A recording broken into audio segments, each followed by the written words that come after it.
good morning, and welcome to the Women on the Move Virtual Summit Live. Get ready for an impactful day. You will receive marketing strategies, tips to increase your brand awareness, finances, and more. So if you are in business, about your business, and ready to do business, you are in the right place at the right time. Grab your pen, paper, or journal and get ready to receive the secret codes to doing business effectively and efficiently. Our experts presenting today are Dr. Kim McNair of Kim McNair Productions. Special guest panelists include Stephanie Lee of Marta Supplier Diversity, Audria Richmond of The Uncloned Marketing Strategist, Tina Greer of Greer Business Solutions, Sabrina Lowry, the Tech Evangelist, Sybil Slade of the Life Plan Financial Advisors, and Ebony Porter Ike of EPI Media Group. Sponsored by Delta Airlines, Southern Regional, Clayton County Water Authority, WCLK, and Georgia Power. So sit back, relax, and enjoy the ride as we collaborate, connect, and create at the Women on the Move Virtual Summit Live. Hello, Women on the Move. It's been 7 years since the Women on the Move platform have been equipping, empowering, and encouraging women through resources to remain on the move. As a happy sponsor from Delta Airlines, congratulations to all the women entrepreneurs and leaders as you continue to be on the move, even in the face of a crisis. Crisis presents opportunities, and I am hoping that you have used this opportunity to level up your business or your leadership, because on the other side of this crisis is greatness. So stay encouraged, stay focused. Kim McNair, all the best to you on many, many more Women on the Move conferences to go. Ladies, get ready, remain on the move. And on behalf of 80,000 employees at Delta Airlines, congratulations on another successful year. It's a life of hustle and survival. I remember when my ninth grade teacher asked me, Lisa, what do you want to be when you grow up? And see, I have to fight the Harlem Crip 30s every day to get home from school, so I looked at her and said, alive. I took an English class, I got a fail in English. And my English teacher said in front of the entire class, Lisa, you have to be the weakest writer I've ever met in my entire life. Don't worry, my story ends good. Don't feel sorry for me. I got 7 under my belt. And then the same year, my speech teacher said, after giving me a D-, I knew I had an A in speech. Like, come on. He obviously didn't agree with me. He gave me a D- and said, quote unquote, Miss Nichols, I recommend you never speak in public, that you get a desk job. So here's the beauty of that story. Other people's perception of you ain't none of your business.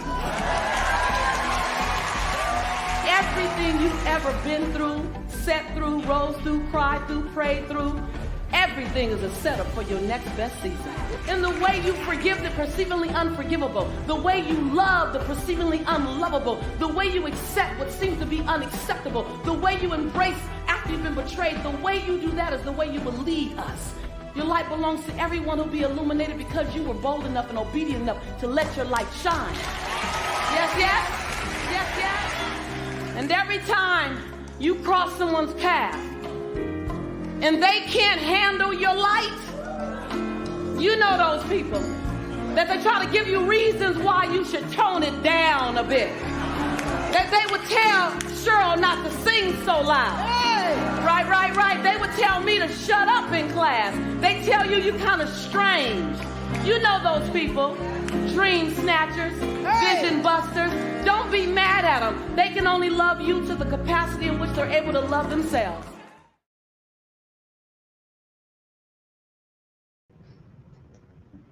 Good morning, and welcome to the 7th annual Women on the Move Virtual Summit. That's right, we're virtual this year. And I'm telling you, today is going to be an amazing day.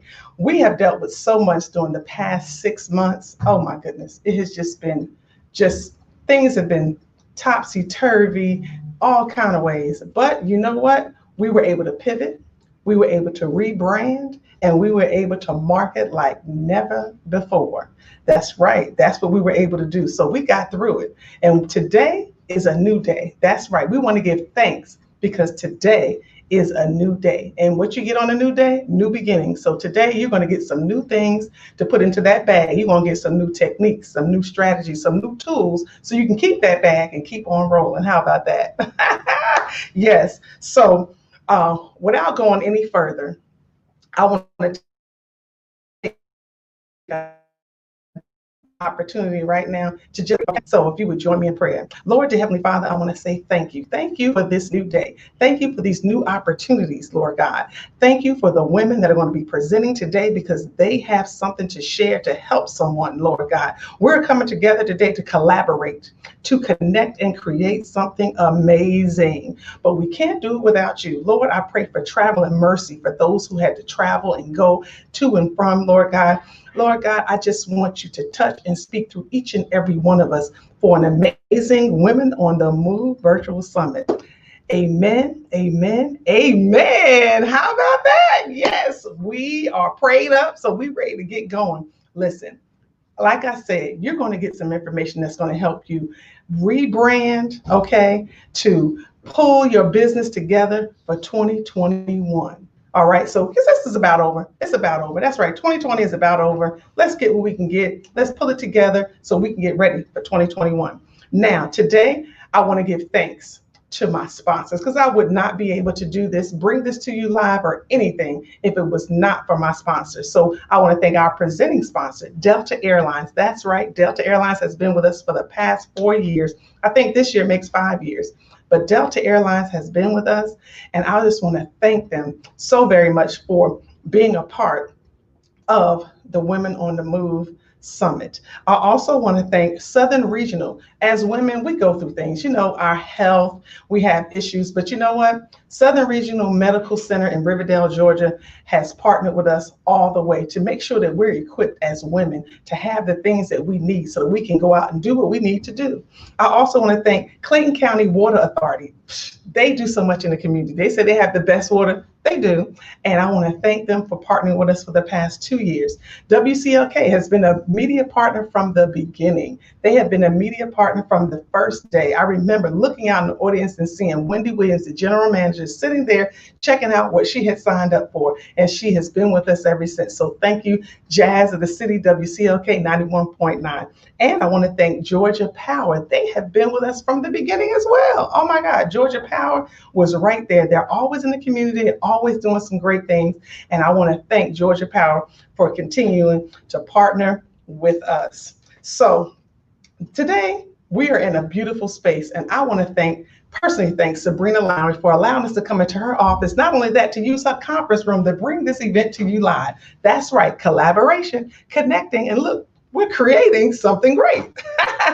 Sabrina Lowry, I love you, girl. And I know we're going to see a little bit from you later, but thank you again for opening your doors up for me. This is like the second, third, or fourth time. I'm not sure, but I thank you. It's got to give thanks. You got to give thanks because what? New day, new beginnings, new things. All right. So today we are going to embark over some amazing women who are going to bring you some great information.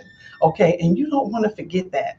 You want to be able to get your pens, get your pads, your journals, get your recorders out because you're going to want to receive all the information you're going to get today. You want to retain it. So I pray that you retain it, that you get it, and you take it and put it to work tomorrow. How about that? We are benefiting BWEP, Business Women Empowerment Project. That is our benefiting charity. That is all BWEP does is help women in business to connect them to resources and the things that they need to grow their business, their brands, and themselves. We have to empower ourselves. And also, 2020, we started an initiative to help young high school girls. That's right. We started an initiative to help high school girls ages 14 to 18 become successful women in business. They have 4 pillars: entrepreneurship, leadership, life skills, and financial literacy. So we are raising money for our fall session, and it starts in October 17th to be exact. And look, we want to make sure that we help our young ladies. So I always say, reach one, teach one, and bring one. So let's reach back and bring a young lady forward. So if you want to sponsor a young lady, you want more information, go to bwepinc.org. That's bwepinc.org to get more information on that. And I think I've covered that. Throughout the day, you will hear from our sponsors in between the speakers. And I have a special announcement before I bring in our first speaker. The special announcement is Delta Airlines is not only giving away one pair, but two pair. Did I say that right? Two pair of airline tickets. That's right. They're giving away two pair. And you know you have to wait to the end of the end of the summit to get the names pulled. We're going to pull from our early registrants, and then we're going to put everybody in for the second pair. That's why I want everybody to share and to get some love. That's right. So I'm really excited about that. Thank you, Delta, for surprising me on Monday with another pair of tickets to give away. All right. So without further ado, I'd like to introduce to you our first presenter, Audria Richmond. Audria, where you at, girl? Ooh, we're excited. We're ready. How you doing? I'm doing awesome. Are you there? Are you there? How you doing? Good. Oh gosh, I just want to say thank you, and I'm so proud of you. When I saw that Forbes ad, when I saw you on the cover of the Black Women Mean Business, I was like, oh, oh, oh. So I am just glad to have you here to share with everyone. So everybody should already have their virtual programs. In your virtual program is the bio of each one of the ladies you were here today. So I'm not going to stand here and read no bio. I'm not going to take up any more of her time. Audria, take it away. Thank you. Hello, everyone. How are you all doing? My name is Audria Richmond. I'm a marketing and launch strategist. I work directly with my clients to teach them how to launch profitable marketing campaigns. I am going to jump over to share my screen so we can dive in. I believe you're going to really enjoy what we're going to be sharing today. And so let's get started. All right. So I'm going to share my screen. And here we go. So today's presentation is called Unclone Marketing, How to Challenge the Norms with Profitable Marketing Campaigns. I am so thrilled to be teaching this because I am so passionate about marketing for so many reasons. And so you will learn that today. So I just want to give you a brief description of who I am so you can make sure you're in you're in the right place and you're learning from someone who really has experience. So I'm a serial entrepreneur with over 13 years of business branding and marketing experience. I run a 7-figure company with a very small team. I'm an executive coach and consultant to high-performing entrepreneurs. I am a 5-time Amazon bestseller. In my most recent book is Unclone Marketing. I am the CMO and CEO of Unclone Media LLC, and I get clients. And I am the recipient of 5 awards in branding, marketing, and entrepreneurship. And it's also safe to say that I've been featured in a lot of cool, awesome places. And so it just verifies my expertise for today. And so I'm so excited to be here. Now, we're going to be covering a lot of things. So I'm going to make sure that I get through the slides as quickly as possible to make sure that I govern my time here. So today we're going to be covering what does it mean to be uncloned and what is uncloned marketing. We're going to talk about why showing people your brand is the obvious choice and why it's more important than you saying it, right? Sometimes people say, I'm the best, I'm the best, I'm the best. But we're going to talk about why you have to display it more so than say it. We're going to cover 4 questions to ask yourself to trigger your creativity. And then we're going to review my proven framework for building profitable marketing campaigns. So let's dive in. So how to get the most out of this training? Obviously, you want to engage in the comments here at this virtual summit. You can also find me online at Audria Richmond on Instagram. You use the hashtag Unclone Marketing. One thing that I truly believe is that when you master marketing, you will never be broke a day in your life.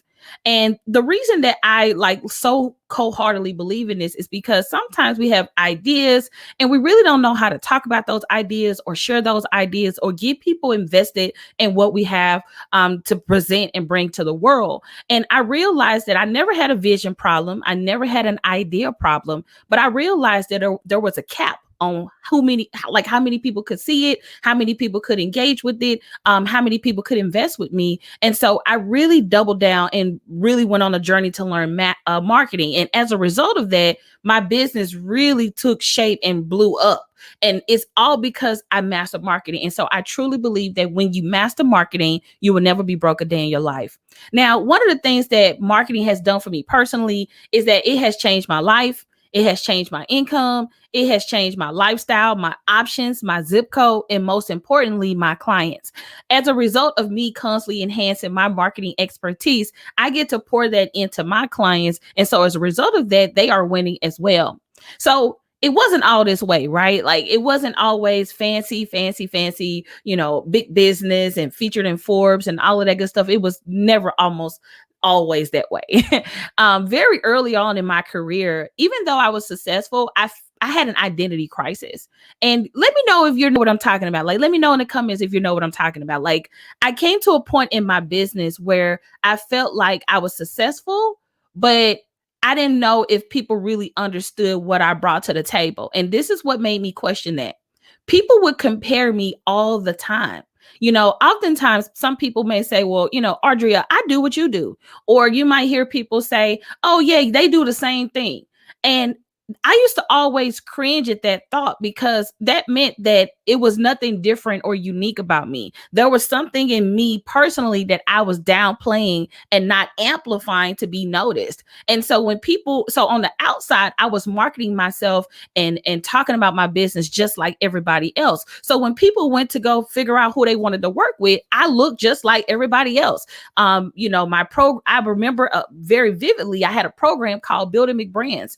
And in this program, it was a 12-week program. It was $2,000, but there were also other people in the marketplace who had similar length programs. So they had a 12-week program, and then it was also the same price. And so if you're teaching the same thing, if you're doing the same thing and it's the same price, and then you're branding yourself visually the same way, it's very hard for people to figure out, okay, well, what's the difference? And so I knew at that moment that I had to prove that I'm the obvious choice. Put obvious choice in the comments if you know what I mean. Like, I didn't want people to guess if I was the right person. I wanted people to know I was the right person. And I wanted people to be able to not only know that, but be able to easily identify that without even coming in contact with me. Do you get what I'm saying? Because it's one thing to say you're the best, but if you're not displaying and showcasing that you are the best, it's very hard for people to know which option, especially if it's packaged just like everyone else.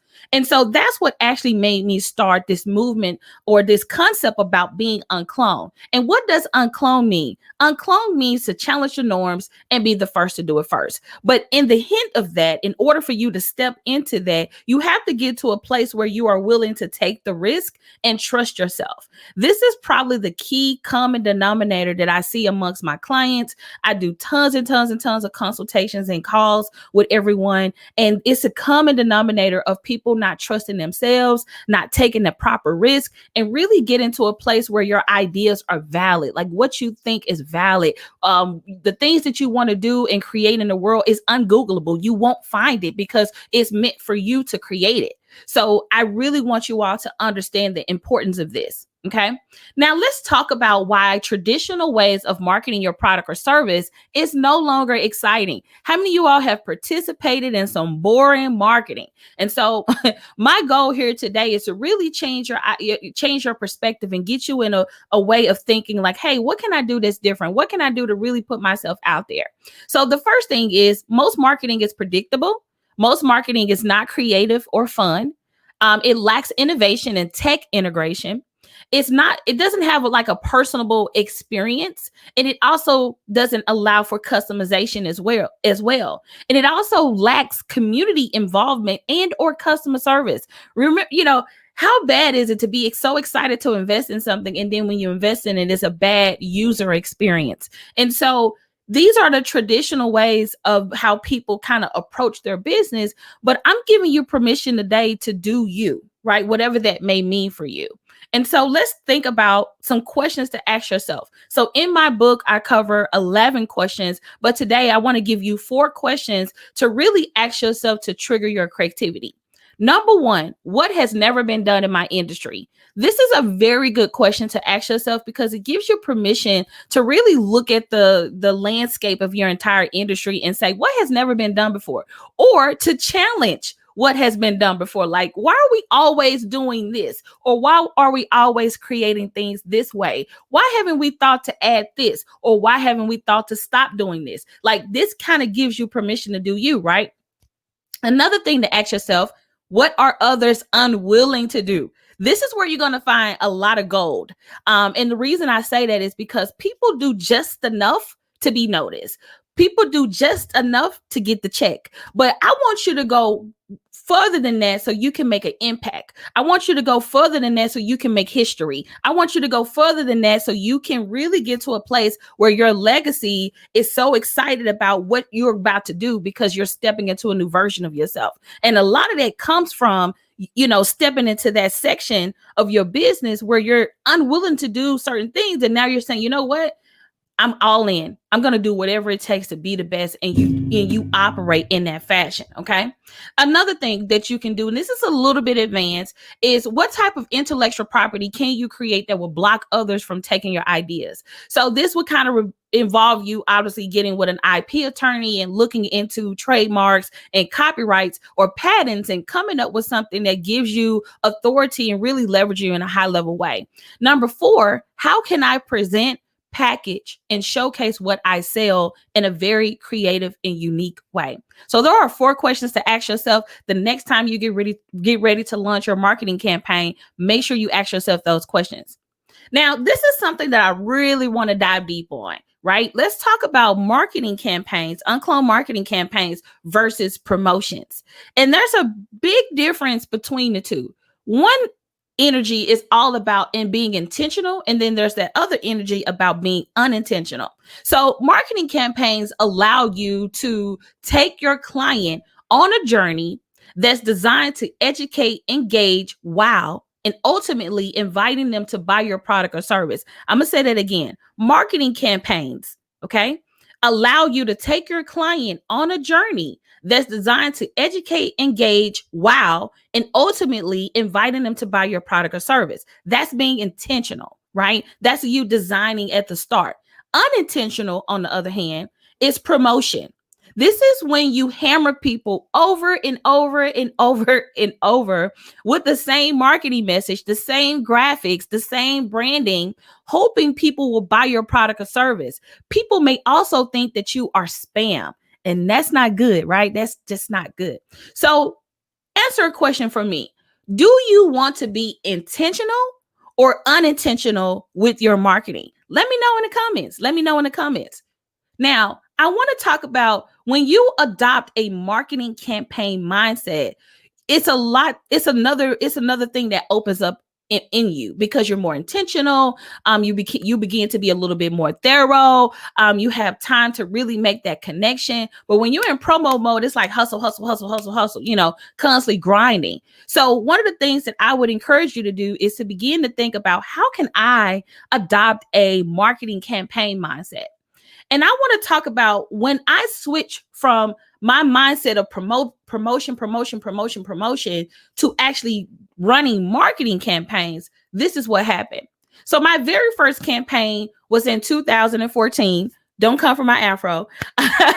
And it was all about teaching people about branding. And this was my very first campaign. And at the time, I didn't even know it was a campaign. I was just putting a lot of things in order, but not knowing that it was a campaign. But anywho, it was called 10 Steps to Launching a Premier Brand. And as a result of launching this marketing campaign, I brought in $20,000, $527.40. And I know you may be thinking, how do you know that? I was so broke during this time that when I made this amount of money, it became this whole idea of, can you do it again? Can you do it again? Can you do it again? Because that's another thing that you want to think about as well. And then I did another campaign. It was called How I Made 20K. So basically, I did a 3-part video series displaying and showing people what I did in the first campaign.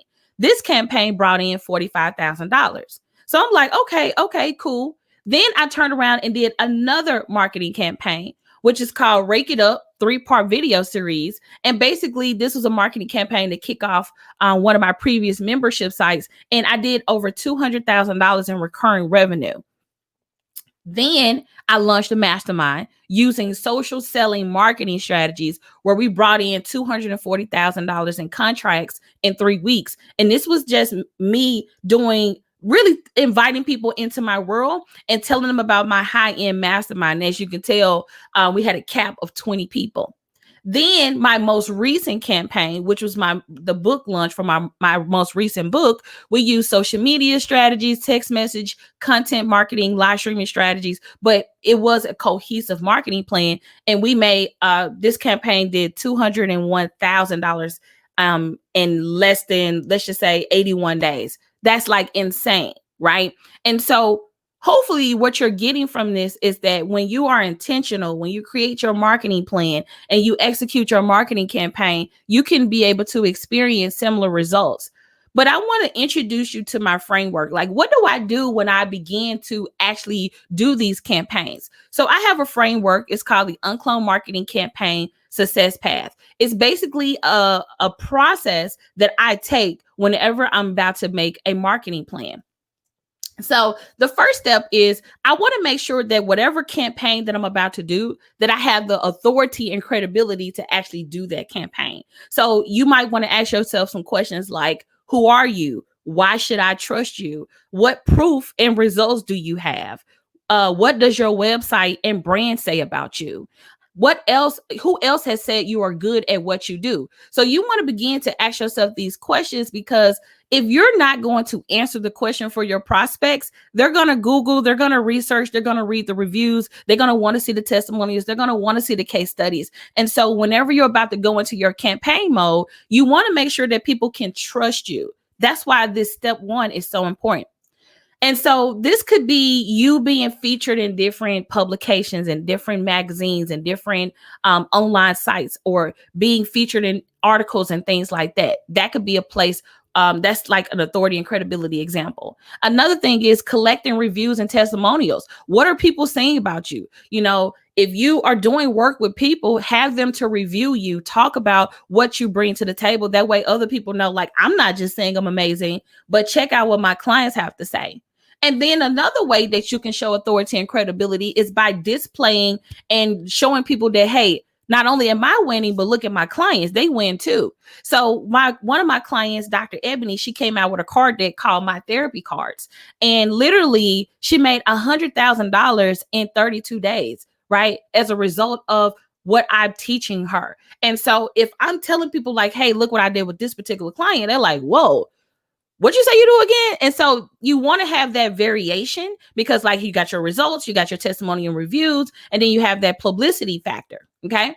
Now, step two, this is something that, you know, I wish I could go deeper on, but it's probably the most important aspect of the entire campaign. And it's your offers. What are you offering people, free and or paid, that's going to bring them into your world so they can really understand how to do business with you? And the reason that this is so important is because this is what separates different people, right? Like, what kind of experience can you sell in or create that other people are kind of avoiding or not really stepping into? So for an example, what are you selling? Who are you selling it to? What can you offer to prove that you are legit? How will you deliver it when people are ready to buy? And what will be included with what you are selling? So again, I definitely would love to go a little bit deeper on this topic, but just know that this is probably the most important aspect of the entire campaign. And then another way that you can really do your free offers, you can create free content. I create a ton of free content on my Instagram, on my YouTube, on my social media pages, Facebook, so on and so forth. So you can definitely create those free offers, because it allows people to see your expertise and really learn from you. And then another thing you could do for free is your webinars and your video series and quizzes and challenges. All of these are lead generation strategies that get people. These are all free offers that get people to raise their hand and say, oh, I'm interested in that. And then your paid offers could be one-on-one calls, masterminds, courses, products, events, services, whatever it is that you may be offering. And then we're going to move into step 3, which is all about lead generation. It is so many ways to get leads, right? It boils down to just 2 options. Do you want to be a person that lead gen one-on-one? So one-on-one, like you going, one person by one person, or would you like to be able to do one-to-many? And so some of your one-on-one options would be one-on-one calls, social selling via DMs, direct pitching via emails, in-person meetings. And then one-to-many would be live streaming, webinars and masterclasses, video series and pre-recorded content, ebooks, assessments, audits, and online shop and events. So those are your one-to-many options. So lead generation strategies, right here on the left, you will see that I just closed out my most recent virtual conference. It was called Unclone Con, and we literally had over 3,000 people to sign up. But then on the right-hand side, you will see that I'm giving away my books at this event as a lead generation strategy. So there's a lot of cool things that you can do to lead gen. Now let's talk about your marketing plan. A marketing plan is a strategic document designed to guide you through the entire launch process of your project, service, or event. It would include very important things like goals, strategy, launch activities, team, budget, anything that's going to show you a step-by-step plan for your marketing campaign. That's what you want to have. And this is the number one reason why most promotions and marketing campaigns fail. Most people don't create a plan. They just say, hey, I'm going to promote this thing. Let's get a graphic. Let's throw it online. And it's not intentional. So you want to make sure that you're always intentional. And this is an example of a marketing campaign that I created for my book launch. Now let's talk about step 5, which is all about launching and sales. So now it's time to tell the world about what you have to offer and start making money. However, this is where most people get it wrong. They make a social media flyer and beg people to buy their stuff. Your potential clients and tribe are always smarter than that. When you launch, and hear me clearly, it should feel like the launch of an Apple phone or Super Bowl. It doesn't have to be as big, but it should be big in your world. Okay. So it's a big deal. So please make sure you're super intentional when you are selling what you are offering. And then another thing you want to do, and this is huge, you want to make sure you get your mindset right. You want to make sure that you know who you need and what you need. And you want to make sure that you are tracking and measuring your success. And so this is what it would look like. You want to, like I said, you want to have you some documents, some spreadsheets, some things that really help you track your campaign as you begin to go. Because then you will know, okay, that strategy is really not working. Let's kind of hop in and do this strategy. And so one thing that's really unique about your marketing campaign and your plan is that it's fluid. It should be changing. It's not going to be static. It's not going to be, we're going to do 1, 2, 3. If 3 ain't working, scrap 3 and move on. So you definitely want to make sure you do that. So during your launch, you want to make sure you are tracking sales. You want to be making sure you're tracking engagement with your marketing and other key KPIs that are related to your specific business, right? So if you have a membership site, then maybe a metric you might want to check is people enrolling into your membership. So it really just depends on business to business, but you want to make sure that you are doing that. And let's talk about number 6. Number 6 is where a lot of people kind of get tired.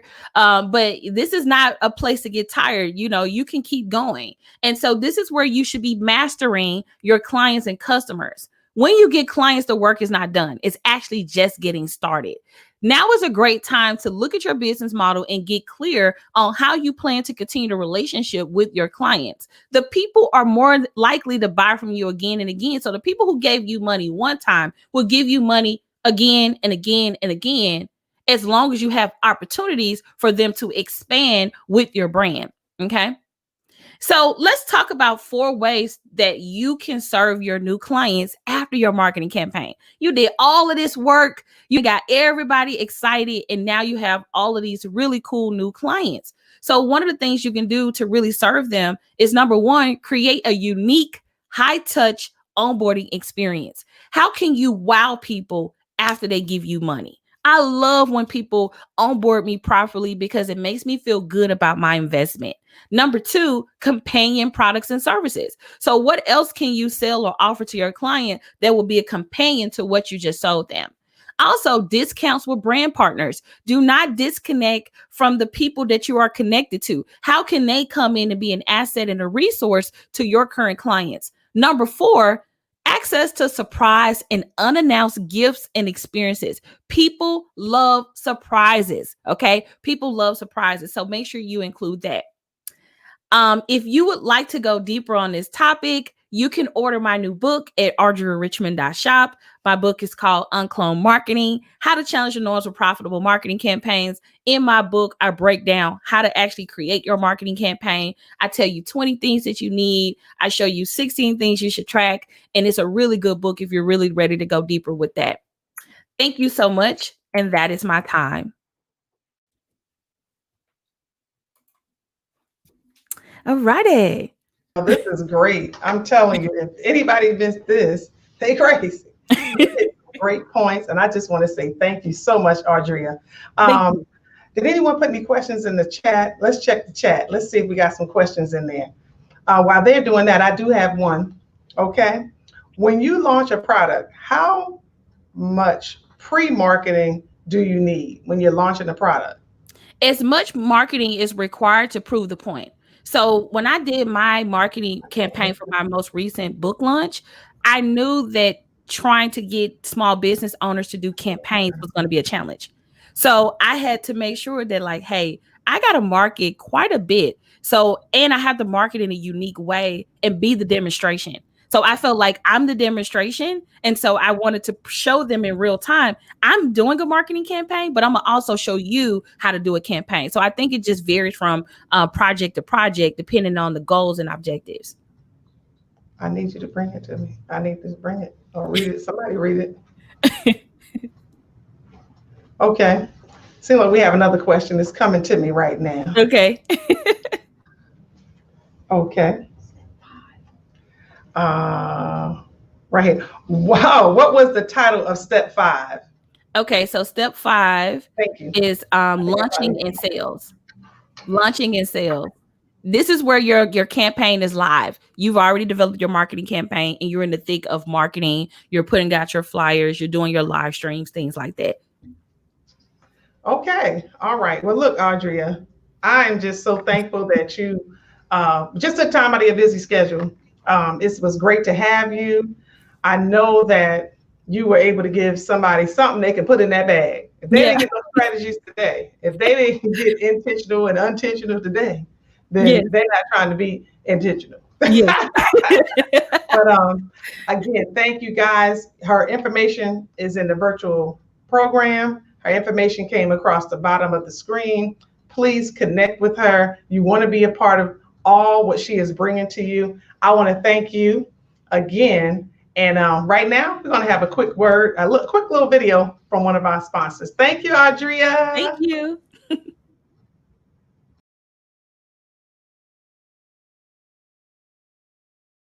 I'm Charlotte Dupre, the President and CEO of Southern Regional Medical Center in Riverdale, Georgia. And I'd like to welcome you to the 7th Annual Women on the Move Summit.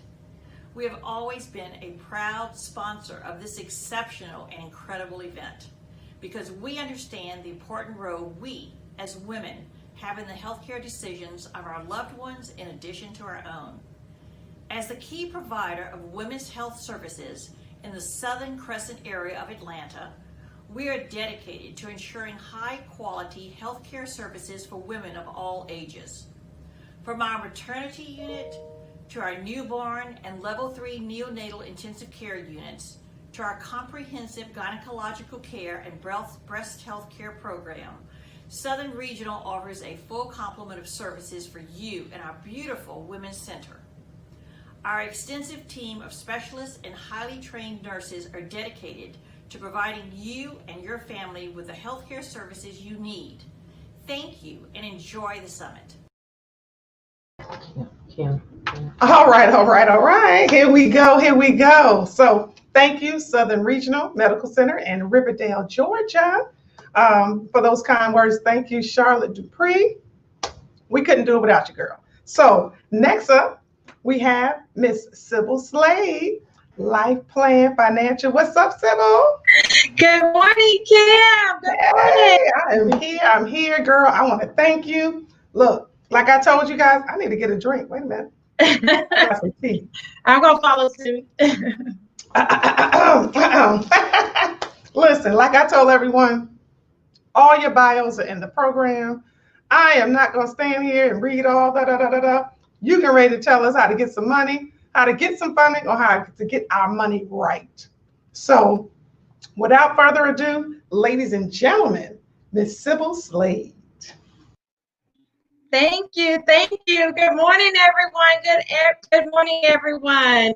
Listen, it is National Small Business Week, so this is a prime opportunity for Kim to actually put on this conference. So I am so excited to be here with women entrepreneurs. One of the things that I do outside of my business, I'm actually on the board of Access to Capital for Entrepreneurs. I am truly an economic developer by trade and background. I just happen to have used it in the banking and finance arena.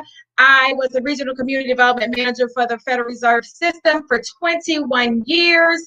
One of my roles was to ensure that underserved markets had access to capital and credit and to tear down some of the structural and institutional barriers. However, in that role, I also discovered that some of the barriers were our own. So what I'm going to focus on today is helping you to secure the bag now and in the future. All right. We all got into business because we wanted to provide a better life for ourselves and for our family. One of the things that I recognized prior to this pandemic was that a lot of the businesses that I served did not have everything shored up on paper. While they could talk a good game, present a good game, but when it came to securing the bag, there were some missing elements. And so one of the things that has happened with the pandemic and why so many of our businesses didn't get the PPP money or the EIDL money was because we had some fundamentals that were missing. I'm just going to be totally honest. And for those who we were able to get their fundamentals shored up very quickly, we were able to get them funding. As a matter of fact, the network that I'm a part of, we got 241 loans out. So just so you know, it is very important that we have these fundamentals in place, because if you think about it, with the pandemic, honestly, in the past few years, there has been a lot of disruptions to business. So if you think about it, from 9/11 to Katrina to tornadoes in Alabama to the housing crisis and to the pandemic we are in now, things are coming quickly, they're coming faster, they're coming unannounced, and we have to be prepared going forward. As a matter of fact, we tend to think of these natural disasters as the main disruptors to business. Honestly, it is data breaches, it is cyber attacks, and telecom outage that are the top three. And there is data that shows that if your business is not operating and functional within 5 business days of a disruption, there's a 90% chance of failure. So again, I want to help us to be in position so that we can secure money. And if and when we get into an environment that we're in now, we're still able to operate. So let's talk about these 3 pillars I want to talk you through today. So the first one is serve. How do you operate as a business to serve the marketplace? The second one is scale. What's your growth strategy for your business? You know, if we're not growing, we're dying. So we definitely have to know what that is. Sustain would be the third one. What protections do you have in place to ensure you stay in business and to ensure your business outlive you? We have to stop creating jobs for ourselves so that when we die or we retire, the business ends. We don't want that to happen. And certainly the funders don't want that to happen. They want to know that you have some fundamentals in place and that you have thought about these things. And as my girl Audrey said, you were intentional, and certainly everything she shared with you on the previous presentation is going to be useful for what I'm trying to accomplish with you here today. So make sure you put a bullet point on everything that she shared with you earlier. So now let's talk about serve. How many of you know the annual cost to operate your business? Do you know what that number is in a low budget year, a mid-budget year, or a high budget year? Let's talk about this. When the pandemic hit and we could get money from Treasury, I knew it takes me $9,000 to operate my business on a lean year. I know that on the top of my head. That is what your funders will want to know, whether they are a lender, whether they are a nonprofit or a foundation who is providing a grant, whether it's a city municipality who is providing a grant or subsidizing a loan. They want you to know those numbers. So, do you know that number? All right. Other things that you have to have in place. Formation.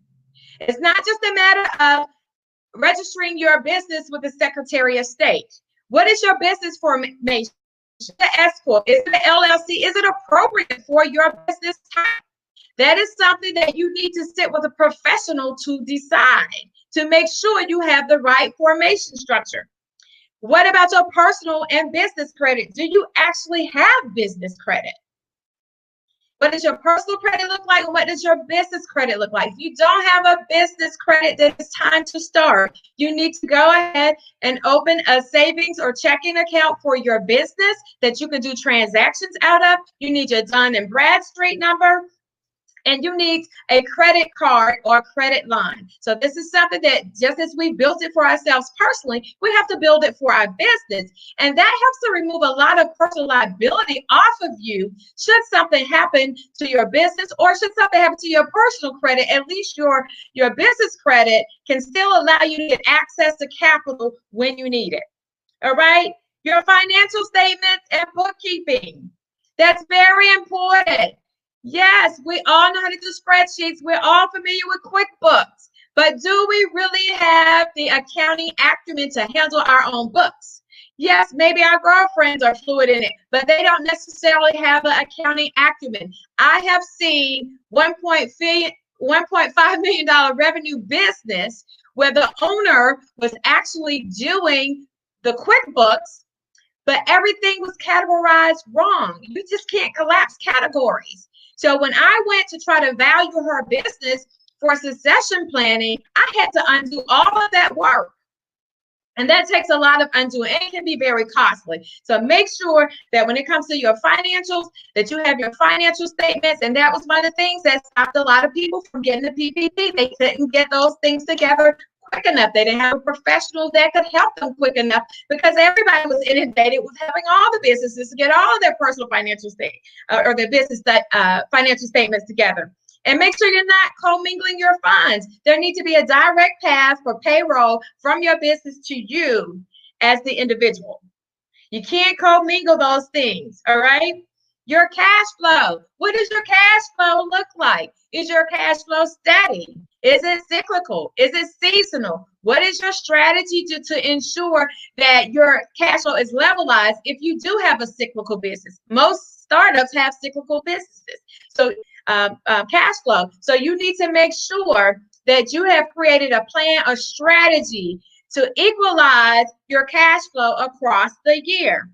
What is your cash on hand? What does it look like? Do you have tax saving strategies in place so that you can retain some of your earnings and you're showing that you actually have cash on hand? No one's going to lend you money if you're not putting your own skin in the game. So that is something that we have to pay attention to. Our assets, both financial and non-financial. There are many lenders that, while you may not have enough capital or liquid assets on hand, but you may actually have accounts receivable. You may have equipment, some other form of collateral. We've even taken cars for daycare centers, things like that. So these are things that you need to have in place, and they need to be listed on your financials. All right. Your management. What does the management of your business look like? A lot of people go in business, but actually have no business acumen, haven't taken a business course or anything of that nature. Are you linked up with someone who can help you to manage your business? When you're trying to get these grants, when you're trying to get a loan, they want to understand management's expertise. If it's not there, that's an issue. That's a risk. That's a red flag. Your business plan. We all should have business plans. And in the current environment, guess what they're asking for when you're trying to get some of these rescue dollars? They want to see your pivoting strategy.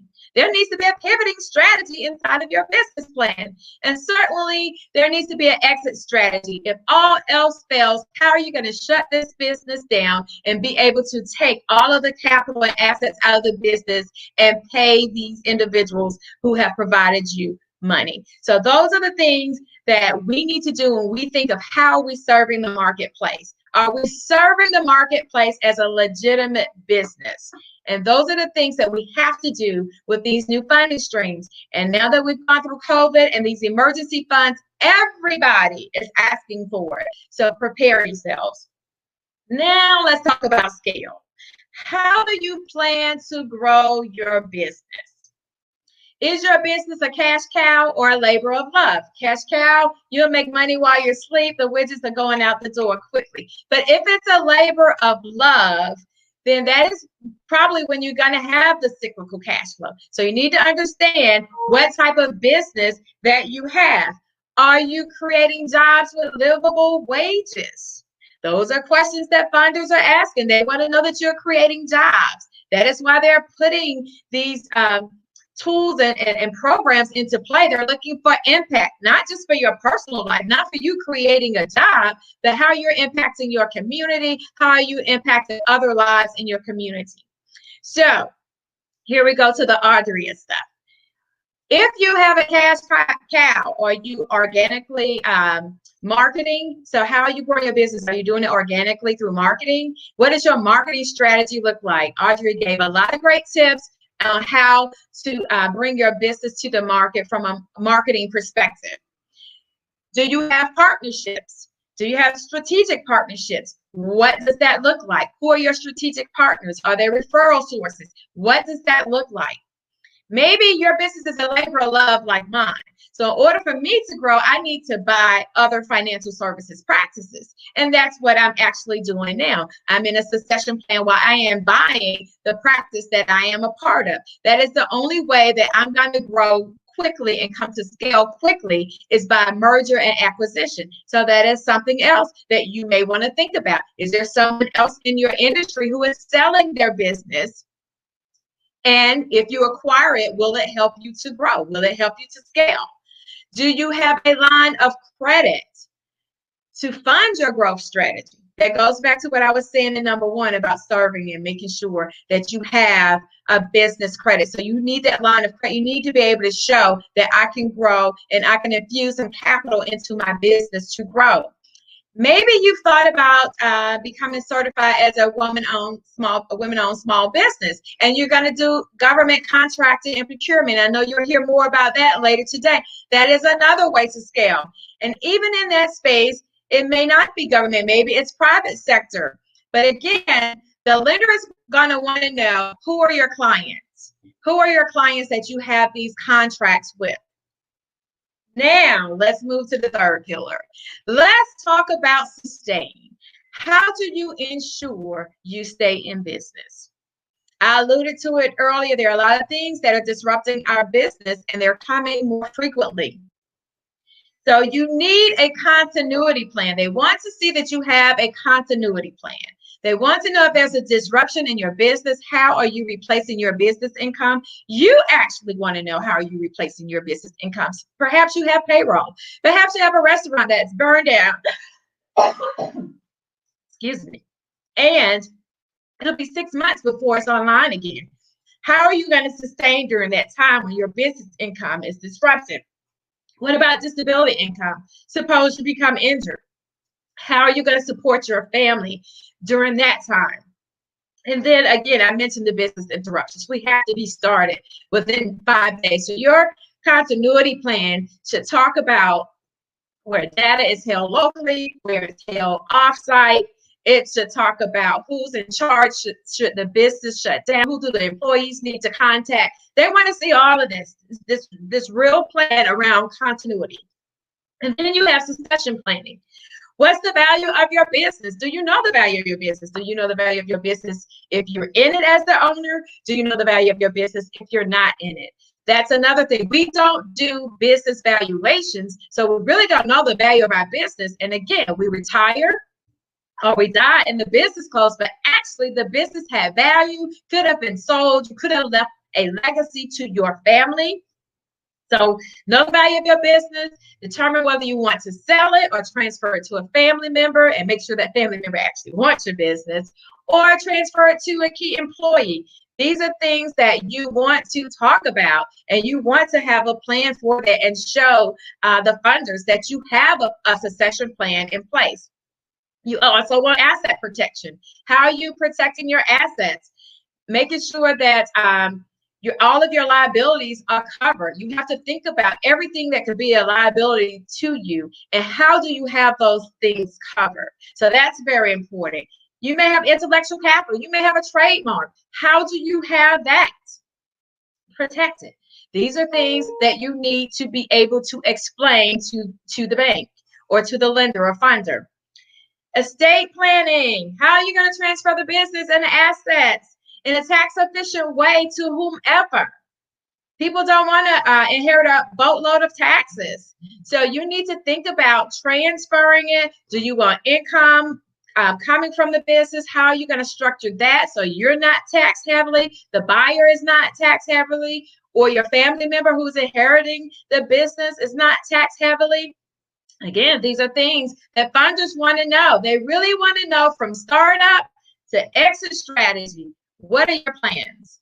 And so those are things that we have to be mindful of as we're trying to secure the bag right now in the current economy and going forward, because the precedent has already been set. It was there before, but now it's even more stringent. So we have a lot of due diligence to do as business owners. So let me and my team help you to get these 3 pillars intact. Let us help you get connected. I've actually included a link for a free financial discovery in your swag bag for the conference. We will help you to shore up these pillars, and then we will make solid referrals over to the funders and the lenders. That is my role. I want to make sure that when I do a nice warm handoff, that you're already ready. And guess what? On the other end, they know if I have sent you, due diligence has been done. So with that, I look forward to your questions, and I will turn it back over to Kim. Hey, Sybil, you did the doggone thing, girl. This is great. Ooh, I mean, I don't know. Don't commingle the funds. Make sure it's set. Get you a real accountant. So don't just use QuickBooks. Get you a CPA. Get someone that can really, really manage that thing. Correct? Correct. Yes, ma'am. Okay. Yes, all ma'am. Right. Someone put in the chat that they said, what is PPP? I think Bonnie wanted to know what was PPP. I know what it is, but I want you just to explain to her what PPP is. So PPP is the payroll protection program that the Treasury rolled out that small businesses who had to shut down due to the pandemic and COVID could actually get an upfront grant as well as a loan. And if they follow all the guidelines on the loan could be forgiven. And of course, we all remember that Ruth Chris Steakhouse and all these other big businesses, they got all the loans and the money didn't get to the street to us. But guess what? I got one of the loans because I had those things in play. But again, yeah, that's what the PPP is. And certainly there are still dollars out there. A lot of companies gave the money back when they realized how much personnel they had to have hired back by a certain deadline, and they didn't want it to turn into a loan. Okay, because I thought that it was, I thought it was done. I thought it was over. Bank of America just declined me. I'm just gonna say it. I'm gonna be authentic. I'm just gonna be real. They was like, no, boo. I was like, why? I've got this. I got that. My taxes on point. Everything. I didn't get any through Bank of America. I don't know why. I've been banking with them since 1979. Yeah. And I'm sorry, 1997. Ooh, 79. I was a little girl. But I couldn't understand why. But I think the big boys got in there and got in the way. But I was able to get a grant through another organization. So I'm thankful and grateful for that. And and you're right about the money. I have a QuickBooks. I do have a CPA that I work with, but I have QuickBooks. But me too, as an entrepreneur, small business owner, women-owned business, I too have to make sure that I watch that because it's important. I remember when somebody was requesting my financial statement, and I was like, huh? My financial? What you want my bank account? They was like, yeah, we need to see. I'm like, oh shucks. And at that point, I knew I needed to get my stuff in order. So it is important, ladies and gentlemen. If you're on here, believe you me, get it in order. Sybil, this was great. Well, good. And just so for clarification, even though they had the sunset on the PPP, the dollars that weren't used were redistributed. So that's why a lot of local municipalities now have the money. They just keep, recycling and pushing it down through other verticals to get it out. But Oh, yeah. I saw that too, though. I did. I got an email through the county that I live in that they had so many millions of dollars that came into the county for businesses. So I did put in for that. I haven't heard anything yet. No news is good news, but I did apply for the grant money that was circulating through the county I live in, which is Henry County. So Yeah. I'm hoping that will come through. And we just got to keep pressing forward. We can't. One thing, guys, we have to be on the move. We got to keep moving. We cannot let this get us down. This too shall pass. This too shall pass. So, look, Sybil, thank you so much. This has been great. Me and you, we go back. So, when it comes to money and numbers, I'm gonna call you, Sybil. That's what I'm gonna do. Thank you again, ladies and gentlemen. Look, we're gonna keep going. We're going to a special message from Georgia Power.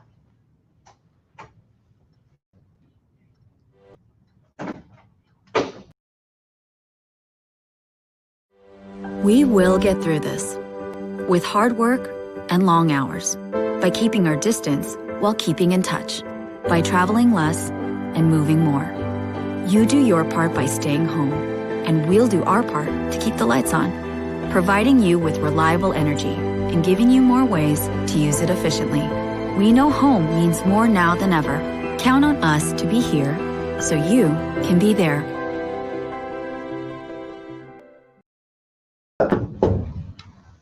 Hey, look, it's live. You know how it is. We are live. I was trying to post and do this and that, but that's all right. Just trying to stay connected with my people.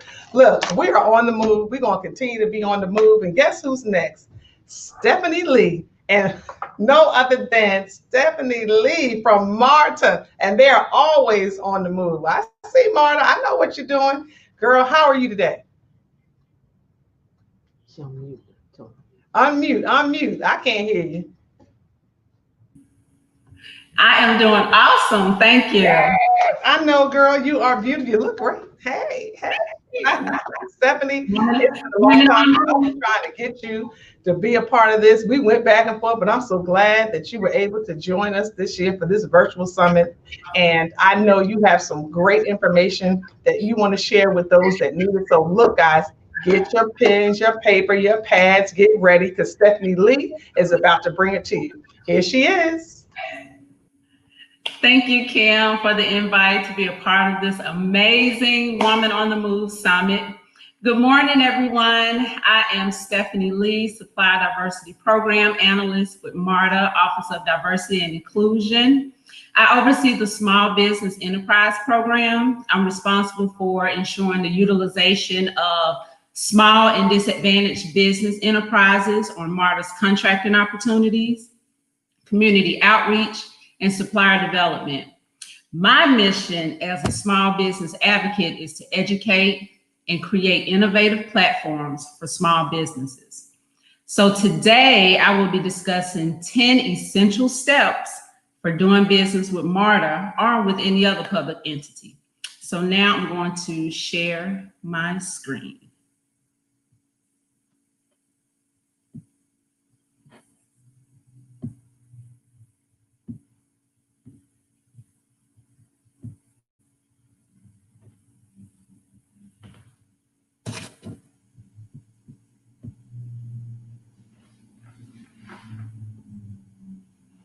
I want to start by sharing one of my favorite quotes by Jackie Robinson.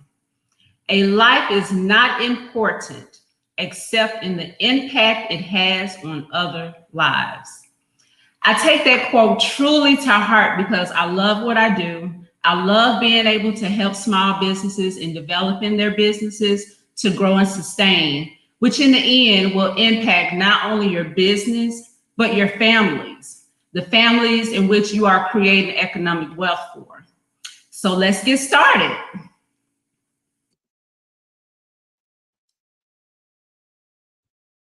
Okay, the first step is to register as a vendor.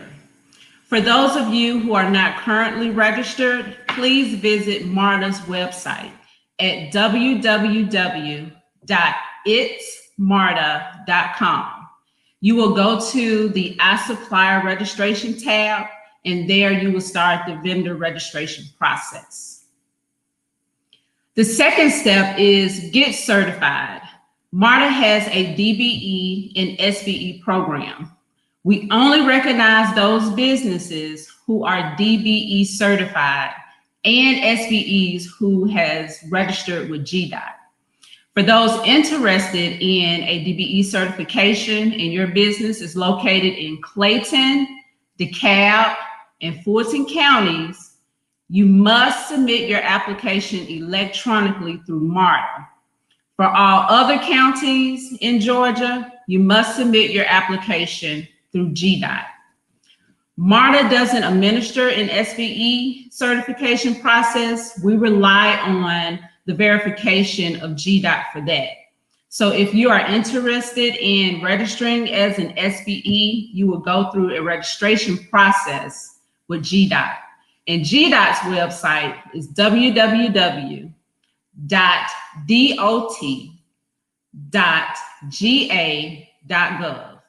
Again, GDOT's website is www.dot.ga.gov.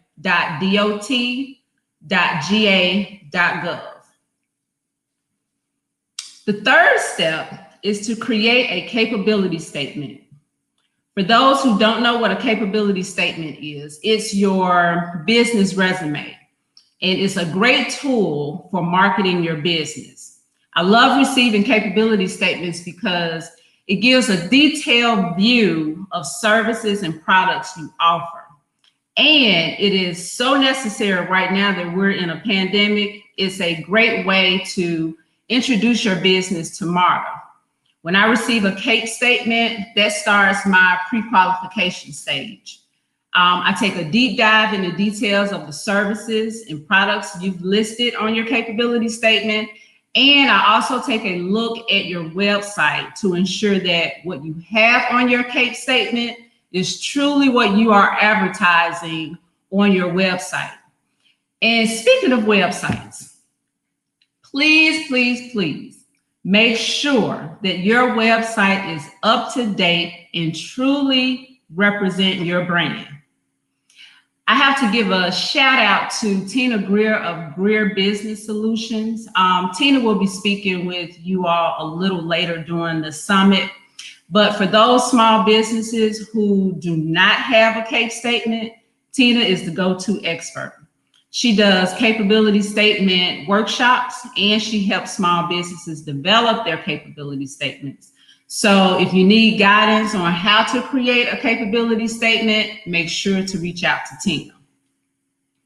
The fourth step is prepare an elevator pitch. Please be concise in your elevator pitch by describing your business and expertise. You want to be able to blow the minds of the representatives you will be introducing your products and services to. Keep it simple and not too long. The fifth step is check MARTA's website for contract opportunities. Now, this is where the real work starts, and this is where you have to do your homework in order to know what MARTA procures for.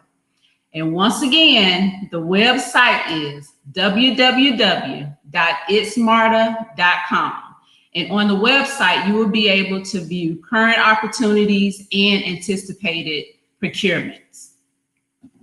The sixth step is attend pre-quote, pre-proposal conferences. Even if it's for a service that you don't offer, this is one of the best ways of learning about MARTA's procurement and contracting processes and what evaluators look for when you are submitting a quote or a proposal. When you attend a pre-quote or pre-proposal conference, ensure that you pay close attention to the qualifications and the evaluation criteria. Right now, MARTA is conducting our pre-quote and pre-proposal conferences virtually. The seventh step is a very, very, very important step. Submit a quote or a proposal for a procurement that you see you may be interested in. And I also want to just take a step back when it comes to contracting opportunities. When you are on the site and you see the current opportunities, a lot of times you have to read into the scope of work to make sure that there is an opportunity within your industry. A lot of times you cannot go by the title of the solicitation. You have to be able to look at the scope of work as well, because the title could be a little misleading. So again, submit a quote or proposal. You can't expect to win a contract if you don't submit a quote or proposal. Also, when submitting a quote or proposal, please make sure you read the solicitation in its entirety. Pay close attention to words such as must, shall, will, required, mandatory, etc. Include all the required documentations and double check dollar amounts. And I'm going to repeat that. Double check dollar amounts before submitting your proposals or your quotes. The 8th step is participate in outreach events and development workshops. Right now, the Office of Diversity and Inclusion are in the process of finalizing our supplier development program. And in addition to our supply development program, we are partnering with the University of Georgia Small Business Development Center to offer development workshops for DBEs. And since the pandemic, we have had to discontinue face-to-face events, and now we're offering virtual workshops. So far, we have done virtual events like I'm DBE certified, now what, and how to do business with MARTA. The 9th and the 10th step kind of go hand in hand. So make sure you have the capacity and the capability to do the work. You want to make sure you have the right people in place when you win that contract. MARTA is looking for strong strategic partners who can over-deliver and get the job done. So ensure that your team has the skills and the experience needed for the scope of work. You want to make sure that your business have the appropriate equipment, is financially sound, have the required insurance in place, and that your business is able to get the appropriate bonding requirements for construction projects, such as performance and payment bonds. And next, here is our contact information. If you have any questions regarding the DBE and the SBE program, you can contact me. I have my email and my phone number here, but the best way is email. If you have any questions about how to become DBE certified, or if you are currently going through the DBE certification process and have questions, Shalandra Kornick and Erica DeShazar are our certification analysts, and they will be happy to help you with that process. And if you have questions about vendor registration, you can contact our contract control department. Looking forward to collaborating, connecting, and creating. Thank you so much for your time.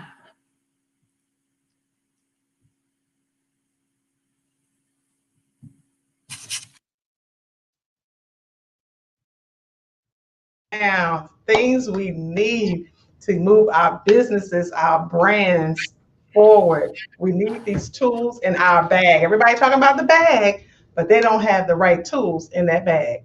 So you brought it today. Now, we had a question, and I want you to answer this question.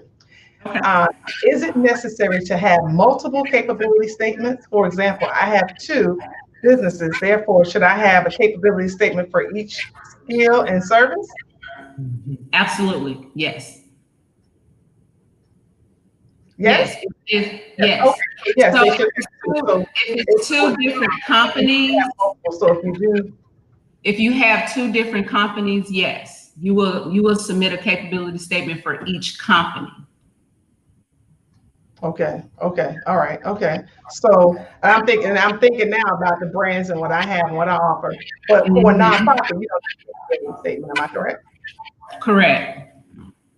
Okay. Okay. Because I have my nonprofit and I have my for-profit company. So I have one, and I probably need to just let Tina or you skim through it to make sure it's, saying what it needs to. Because as you know, during the pandemic, I was certified through WBank and did my certifications through Clayton County so that I can do business with the counties.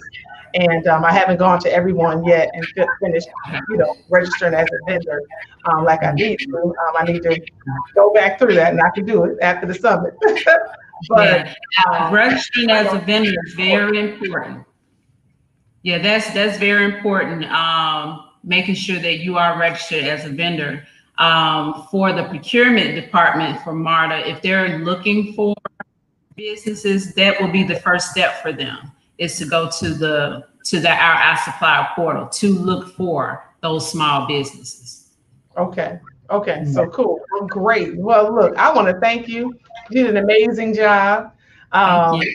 I see the comments in there, so I know people were engaged with you, and that's what it's all about.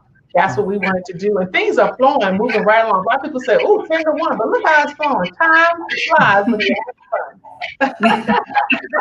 Oh, boy. So I want to thank you, Stephanie. You have a great one. I'll talk to you real soon, okay? Thank you. All right. Well, as you can see, we're going on now. I mean, everything's just rolling right along, and I love it. I love to be on the virtual space where things just flow.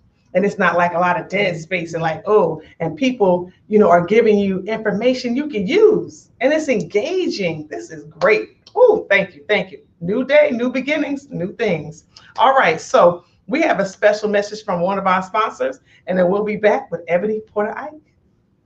Greetings. Yay. I'm Wendy Williams, General Manager of Jazz 91.9 WCLK, Atlanta's Jazz Station. Congratulations on the 7th Annual Women on the Move Summit. The summit provides networking and increased opportunities for women business owners and entrepreneurs. The caliber of speakers, presenters, and empowerment messaging is one of the hallmarks of the Women on the Move Summit. For more than 5 years, Jazz 91.9 WCLK has collaborated with Kim McNair Productions in work on community engagement and business development initiatives. The summit is one of the most relevant and impactful conventions related to business. Jazz 91.9 WCLK is thrilled to be a sponsor of the 7th Annual Women on the Move Summit. Oh man, woo! I love Wendy Williams. And that's Wendy Williams here, the GM for WCLK 91.9 Jazz of the City over at Clark, Atlanta. Listen, I'm going to put this in the chat, but please, guys, post where you're viewing from, which state, what city, where you're from.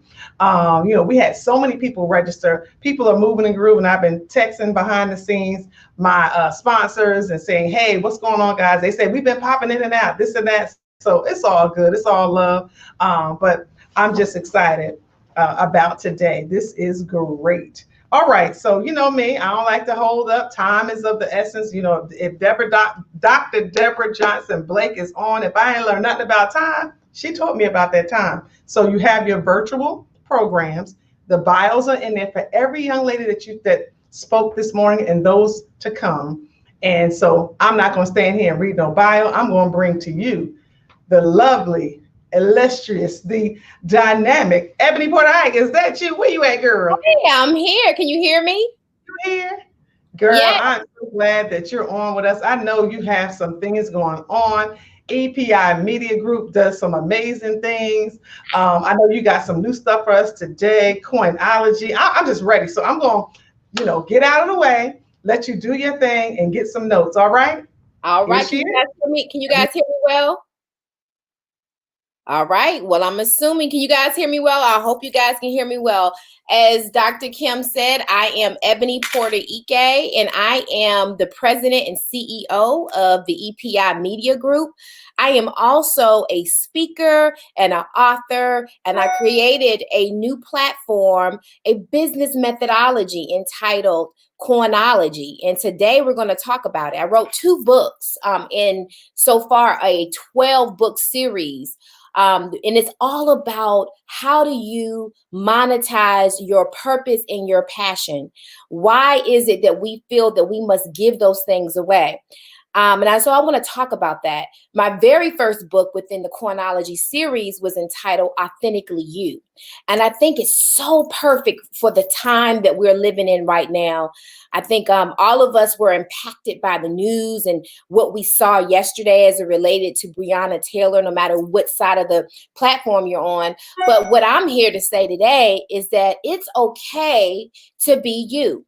See, when Dr. Kim came to me and we talked about what is it that you want to talk about today, I saw that she had some magnificent speakers here. And, you know, we had folks here talking about branding and marketing and public relations and things of that nature. And even though I run one of the top global PR conglomerates basically in the world, because we have clients all over the world, from Africa to China to New Zealand to Canada, etc., I wanted to come to you today and talk to you about how do you make yourself stand out.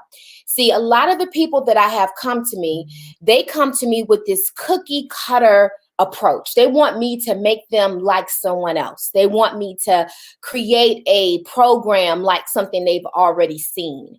And I am here to tell you, to make you successful, to go back to what Audrey said before, if you want to be in a place where you're never, ever, ever, ever broke again, you must create a niche in this market.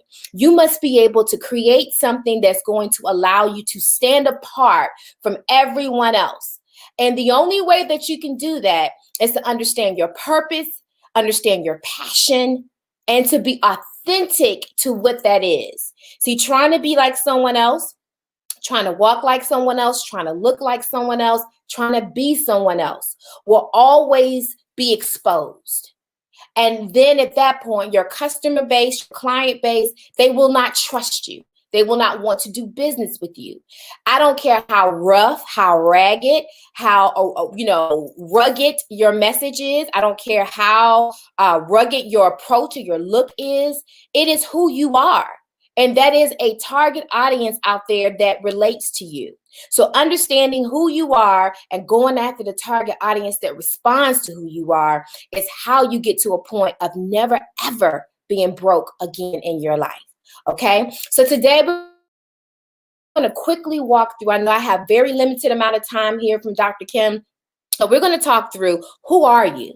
Understanding who you are. We're going to make sure we understand, are you living your purpose? What's the difference between purpose and passion? A lot of people are very confused about that. We're going to talk about doing the work. And guess what, guys? It is okay to monetize your purpose and passion. See, today I came here with this great PowerPoint pitch, was ready to go through the slides, and guess what? We had technical issues, but we're going to keep going because the message needed to be heard today. Okay, so first, I'm asking you, who are you? Who are you? Not who your mom wanted you to be, not who your employer told you were supposed to be, not who your coach and your mentor told you who you were. Who are you really? Okay? Because who you are is enough. Everything, the disappointments, the bumps, the bruises, the mistakes, whatever it is that you did and where you're going, that is part of your journey. And that is where your millions lie. I tell people all the time who follow me, solve a problem, become a millionaire. Every problem, every issue that you've faced in business, in life, in general, that is your testimony that is going to help you develop the roadmap for success for other people and your roadmap to your millions. So be true to who you are.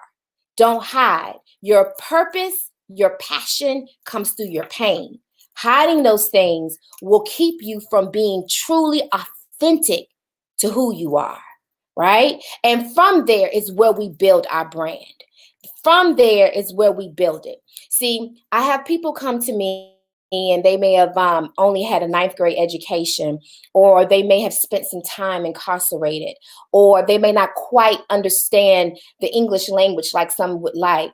And they feel that they have to morph into something else. But I tell them, no, no, no, no, no. Okay, there's some things we have to clean, of course, for media purposes. But your pain relates to someone that's out there. And then you build your business around that. You build the problem of that pain. And in that, you will find your millions. In that, you will find where you're supposed to be, because every trial, every tribulation was always placed there for us to build momentum, reach back, and help. See, a true leader, a true successful leader will always be a servant. A servant will be authentic to their trials, their tribulations, and they will share their journey. Okay, so that is so, so important. Now I'm going to ask you, are you really living an authentic life? Are you being transparent? Are you sharing your journey? Are you sharing your tribulations? And I'm not talking about getting on social media and talking about your breakups or your divorces. I'm talking about actually sharing your journey. That is what people look for. That is what they desire. And that is how you build a brand that creates a consistent following. It's by sharing your journey and being honest about every step of the way. Are you doing that? Are you being transparent? All right. Now, let's talk a little bit about what's the difference between your purpose and the difference between your passion. See, each one of us was placed on this earth for a specific reason. Yes, every single one of us. And most of us will leave this earth not knowing what that reason was for. That is probably one of the most painful things that people tend to come to grips with. When I go around and I speak and I talk about that, usually that is what I experience after I come off the stage, is people waiting to talk to me full of emotion, many times in tears, because they feel as if they don't know why they were placed on this earth, and they feel that they're in their final years and they still don't know. See, each one of us was created with a specific reason and purpose. That purpose can be a moment in time. If it's to meet a specific person to make that connection, if it's to spread the word, if it's to elevate someone else, if it's to connect this person and that person so that the magic can begin. That was your purpose, right? So for instance, me, my passion is public relations, right? But that is not my purpose. Passion, public relations, is the vehicle that I use to get my purpose out there. So my purpose is going to be able to bring forth the message of something that needs to change the world. See, I am very particular about my client base. And you should be too. Your client base should represent who you are as a brand, right? And I am very conscious of that because I am walking in my passion. And I know that my purpose will come from that. And I am ensuring that I am being very selective about who and what I put in my space so that I am not negligent on delivering the purpose for me being on this earth. Right? So understanding the difference. My passion is my vehicle. The purpose, it could be one single moment in time, and you were born and placed on this earth to make a difference. You made a difference, right? So understanding that. Now, so many people will say, how do I figure out what is my purpose? How do I know what is my passion? How do I know that I'm walking down the right path? I will tell you, you have to do the work. And that is the part that is most painful for people. See, you're going to find your purpose in the midst of the most painful moment in your life. When you're able to go back through that time, pull back the layers, be truthful about the experience, remove fault, remove blame, be honest, you're going to find your purpose. You're going to find your purpose. When you become humble and allow yourself to be a servant, you're going to find your purpose. And then when you're walking through that and maneuvering through that and building a business around that will become your passion. See, each of us was placed, again, here on this earth with a purpose and a passion. And when you're able to build a business and be able to monetize your purpose and passion, you are living in your perfect dynamics of what the Creator created you for. And it's no other feeling in this world greater than walking in your purpose, walking in your passion. So what I say to you today is nothing wrong with monetizing that. So there's so many people who want to make you believe that, asking for funding or being paid for your purpose and passion is wrong. And I'm telling you, that is why you were placed here. You were placed on this earth to give and to serve. But at the same time, you should be monetized. You should be paid for that. If you're living in your purpose and passion, you'll live the most happiest life that you can ever imagine. At the same time, giving back and serving. Giving back and serving. So doing the work isn't a requirement. And I will tell you, that is probably going to be the most difficult piece of homework that you've ever done. Sitting back, writing in your journal, and digging deep into the most painful portions of your life. No regrets, no blame. See, within my books, I walk you through. The first book is Authentically You, and it talks about why it's okay to be you. See, so for many years, I walked around when I was in corporate America. I worked in corporate for over 15 years. And when I worked in corporate, I thought I needed to look like somebody else. I thought I needed to be somebody else. I thought I had to be someone else. I was walking around living in an imposter syndrome. And I kept wondering, when are they going to wake up and realize they hired the wrong person? And year after year after year after year, I was still there. And I kept saying, they had the wrong person. And then I realized it was the difference in me. It was me who was different. That is why they hired me. But as the years went on, I began chipping away at who I was. And I began believing that I needed to be someone else. I began looking like someone else, walking like someone else, delivering someone else's message. And I got further and further away from my true purpose and my true passion. And I became cold and I knew something wasn't right. And then my life experiences happened. Life happened. And I got jolted into walking into my true purpose. And I got jolted into building a business that led through my passion. And I learned that it was okay to monetize that.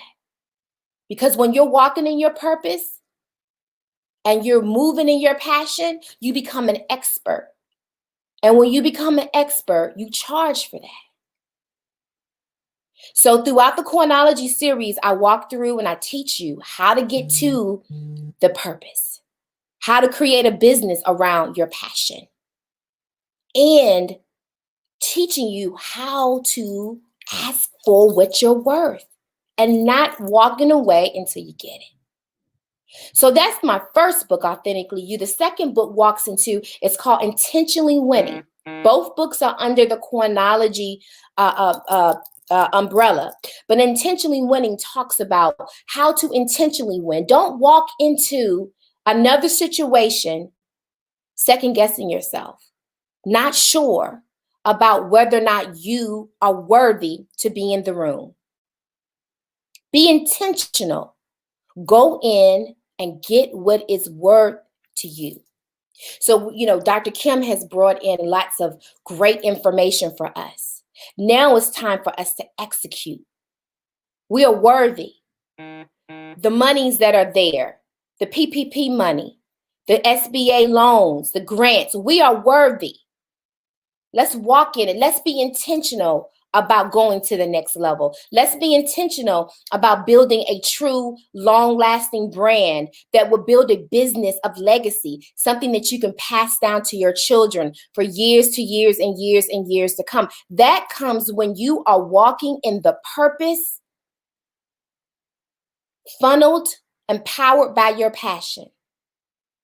Again, if you are interested in learning more about Coinology and how to tap into that and making sure that you're walking, because I'm telling you, if you're building a business solely around money, if you're building a business because it's solely around this is making more money than that, and not really walking out your purpose and passion, you're going to miss the mark. You're going to continue searching. You're going to continue looking for the rest of your life. Stop, believe, breathe, network, continue to come to events like this, continue to elevate. I would love to connect with each one of you again to purchase my book or to learn more about what it is that I'm discussing today.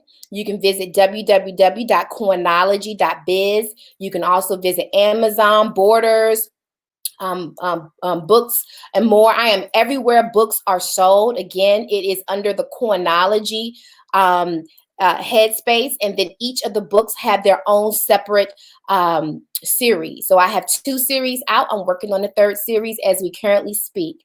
Again, I am so honored to be here.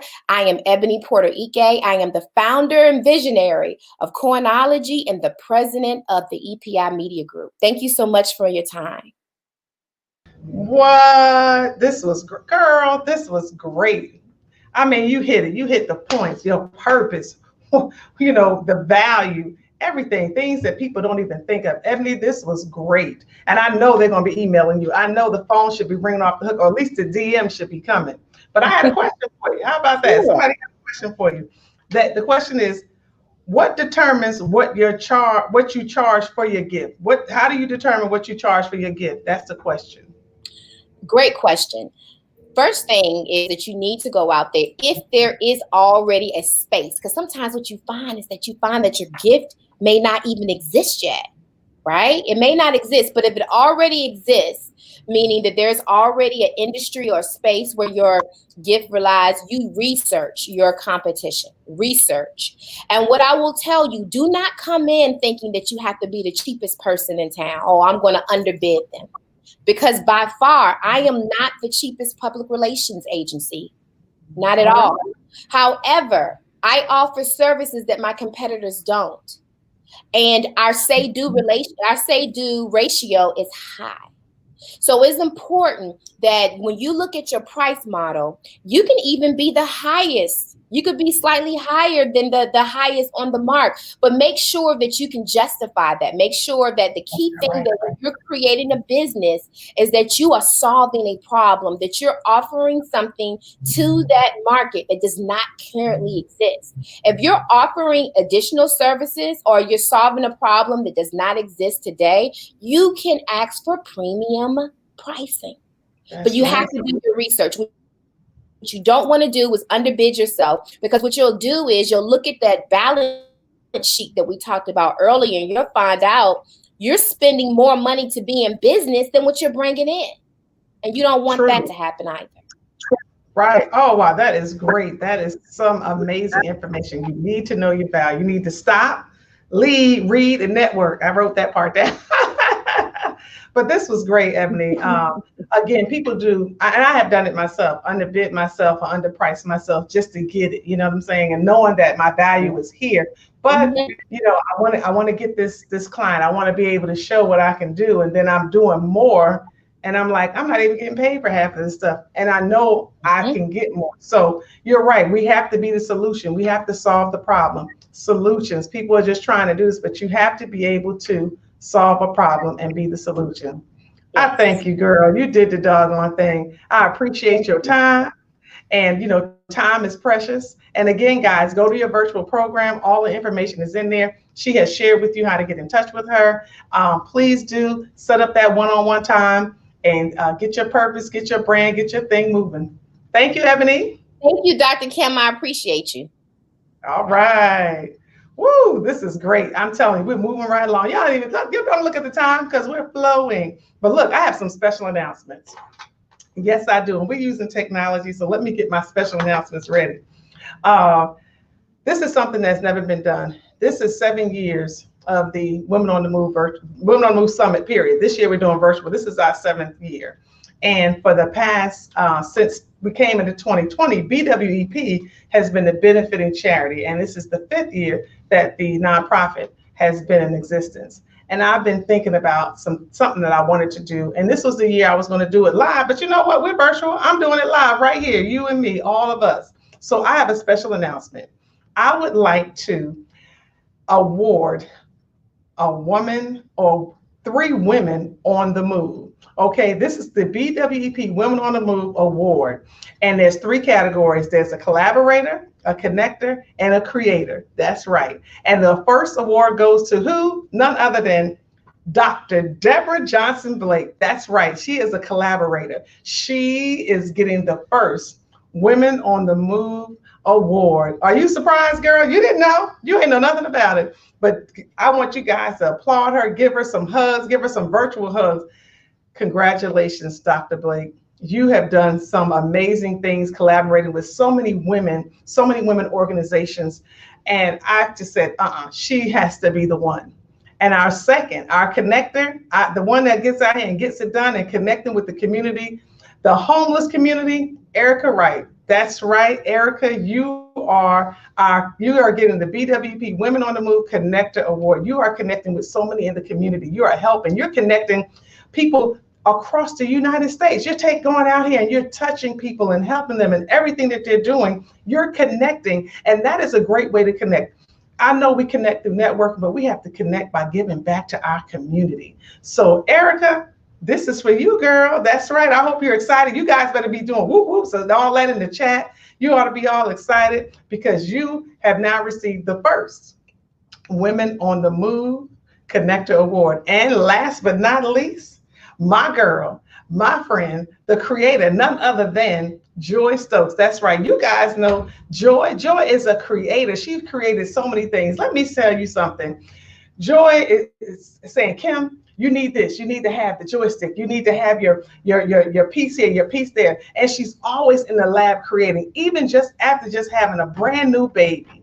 She is still creating and bringing things for us. And I said none other than, as we're talking about creating, Joy, congratulations for receiving the first BWEP Women on the Move Creator Award. That's right. This is for you. Your awards are coming to you. They're going to be delivered to you, beautifully packaged. And when you get your awards, ladies, I want you guys to do a live post, do something, put it up there so people can see you are the first. Okay. So what if you are the first to receive this award? There is no other. So we'll move on every year. We'll have this award, but you all are the first. How about that? Isn't this great? This is awesome. Right. Now look, in your virtual programs, you'll see that you can enter to win a joystick, a mini. Let me get that for you. Because we're live. This is a mini joystick. So I want you guys to go on. You can get your mini joystick. So make sure that you go on the virtual program. And you know what? I'll just put it right here. Go on the virtual program. Follow the instructions on how to get your mini joystick for free. That's right. That's right. Okay, so I've taken up enough time. Y'all know I'm all about that time. Got to keep things rolling because we have places to go, things to do, and we want to apply all the tools, all these strategies that we're getting in our bag. We want to go out there and put them to use. So up next is the beautiful Tina Greer. How you doing, Tina? Are you mute? What? Unmute yourself. Hi. Hello. Hi, Dr. Kim. How you doing? I'm so happy to see you. I know you're ready. I heard, Stephanie talked about you a little bit, and I know you have some great things to share when it comes to contracting, government contracting, all the great things that Greer Business Solution does. I know you do a lot more, and I know you want to share, so I'm not going to hold anything up. Without further ado, ladies and gentlemen, Tina Greer. Awesome. Hello, everyone. So let me share my screen and we will begin.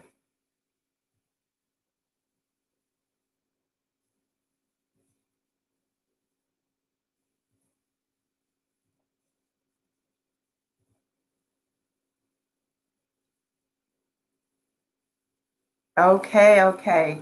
Hello, everyone. I am so excited to be able to provide information to you today regarding government contracts. So first and foremost, again, Tina Greer of Greer Business Solutions. And what I do is I provide coaching and consulting services to small business owners. And what I wanted to talk about today is 5 success strategies to your first win. So as I go through this information, I wanted you guys to learn a little bit more about me. I am a wife of 27 years, just celebrated our 27th year anniversary a couple of days ago. Of course, I'm a mom and business owner. And my passion is for helping others succeed, whether you are a man or a woman, because I think that it is empowering to know that you have the skills already embedded inside of you. And what I do is to bring them out through coaching and training. I have over 20 plus years in the government contracting industry, and I've had various positions from contracts management, business development, to the last 12 plus years when I was in corporate America working for large government contractors, pricing multi-million-dollar projects. So I've climbed the ladder of success in corporate America, and it was time for me to make the transition to full-time entrepreneurship. I'm also listed as Amazon's bestseller and also on the international level as well. I've been featured in ABC, NBC, CBS, Huffington Post, and Voyage ATL. So that's just a little bit about me. I do hold certifications, as you can see here, SBA, Woman on Small Business, DBE, MBE for the state of Georgia, NSMBC for, I have an MBE certified as well. So I do have my certifications in place. So as we're going through this information, the first thing that I want to talk about in regards to success strategies, you have to have the right mind. You have to be prepared for the government contracting space in regards to opportunities. There are a lot of opportunities to make money. The government pretty much buys everything. But you have to understand that when you go into this industry, you're going to have highs and lows. But what I wanted to discuss with you today is your mindset. That's first and foremost important. Mind shift thinking. What is blocking you in regards to being successful in government contracting? So I'm going to do a compare and contrast between a broke mindset versus a rich mindset. So you see these people are pondering as the images are here, are thinking about that.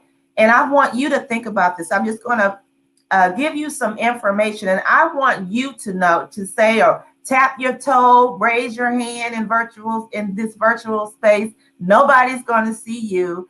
I want you to determine if you have a broke mindset or do you have a rich mindset. So let me give you some examples.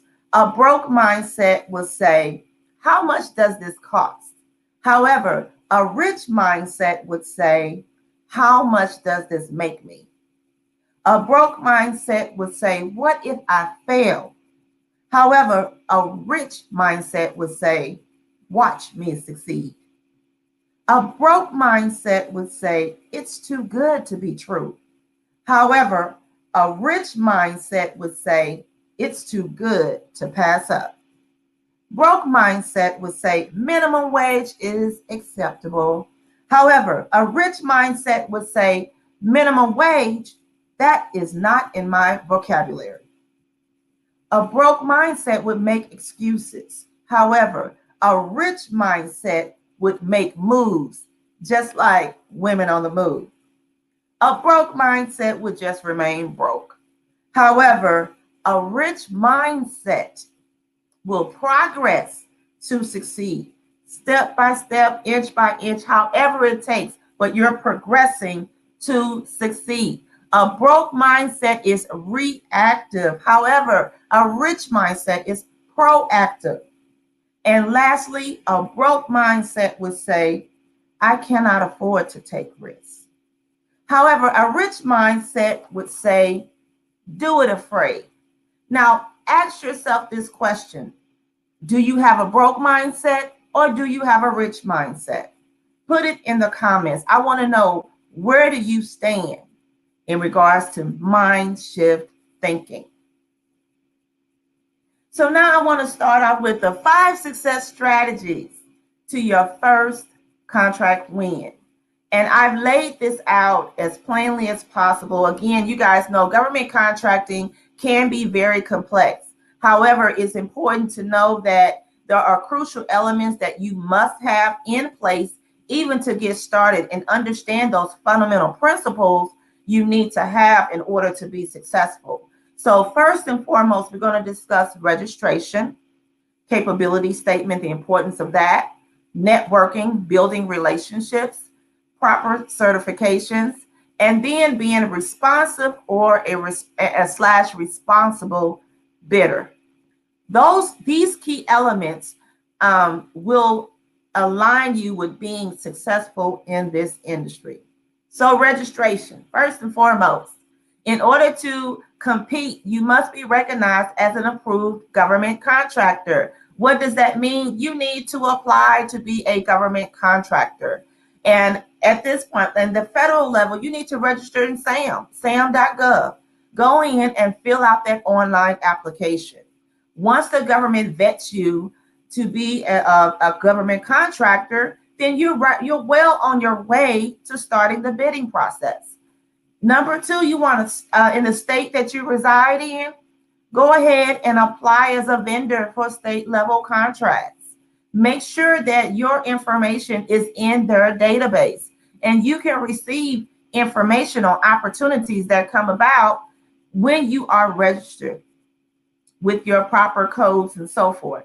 And lastly, you want to look at your local county and see if where you reside to see if you can apply as a vendor for local contracts, within your county.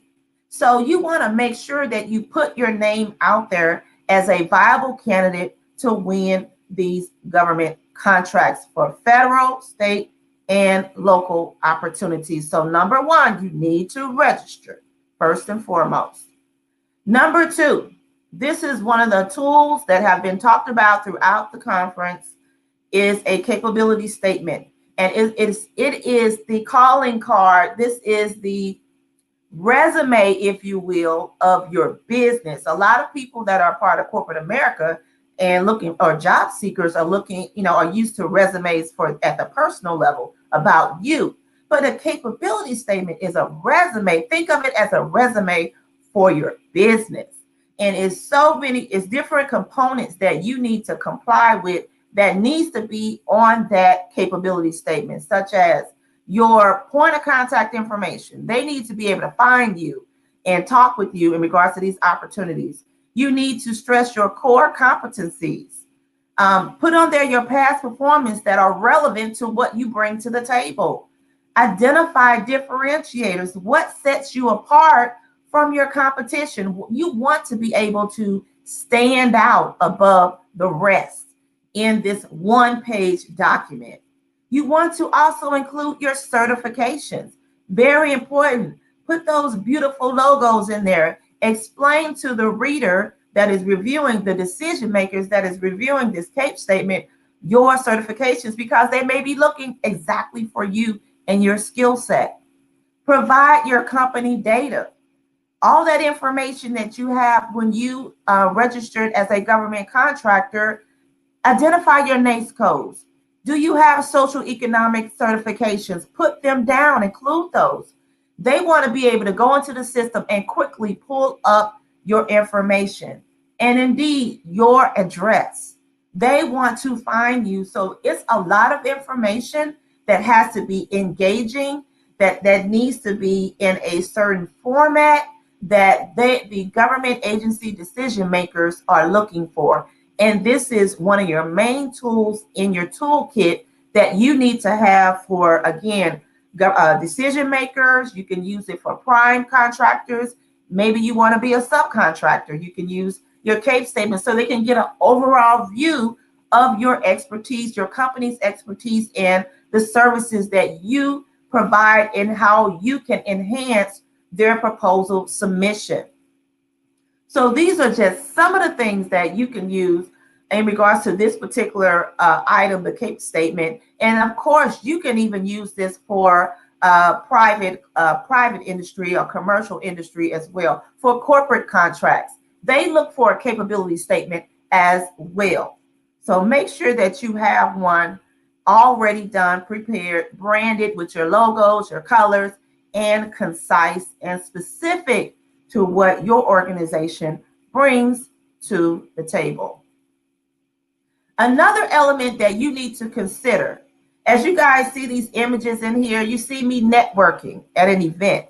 It is very important when you are out and about is to build your network, start to build relationships, speak to your target audience, and then also build relationships with those that are providing, government contracting agencies that know about what's coming down the pipe. You want to build a rapport with them prior to opportunities hitting the streets. That's what we call when a solicitation is already went through the portal, SAM, or so forth. You want to build a relationship, a rapport, and let them know what you do so they can keep you in the loop of upcoming opportunities. Then also building that relationship will allow you to also, with prime contractors that are already winning contracts, it's important for you to network and build relationships with them as well. And then also in regards to networking, it's important for you in regards to matchmaking with like MARTA, for instance, or other CDC, other government agencies. Attend matchmaking events, build that relationship, let people know that you're out here and that you are a viable candidate for a government contract win.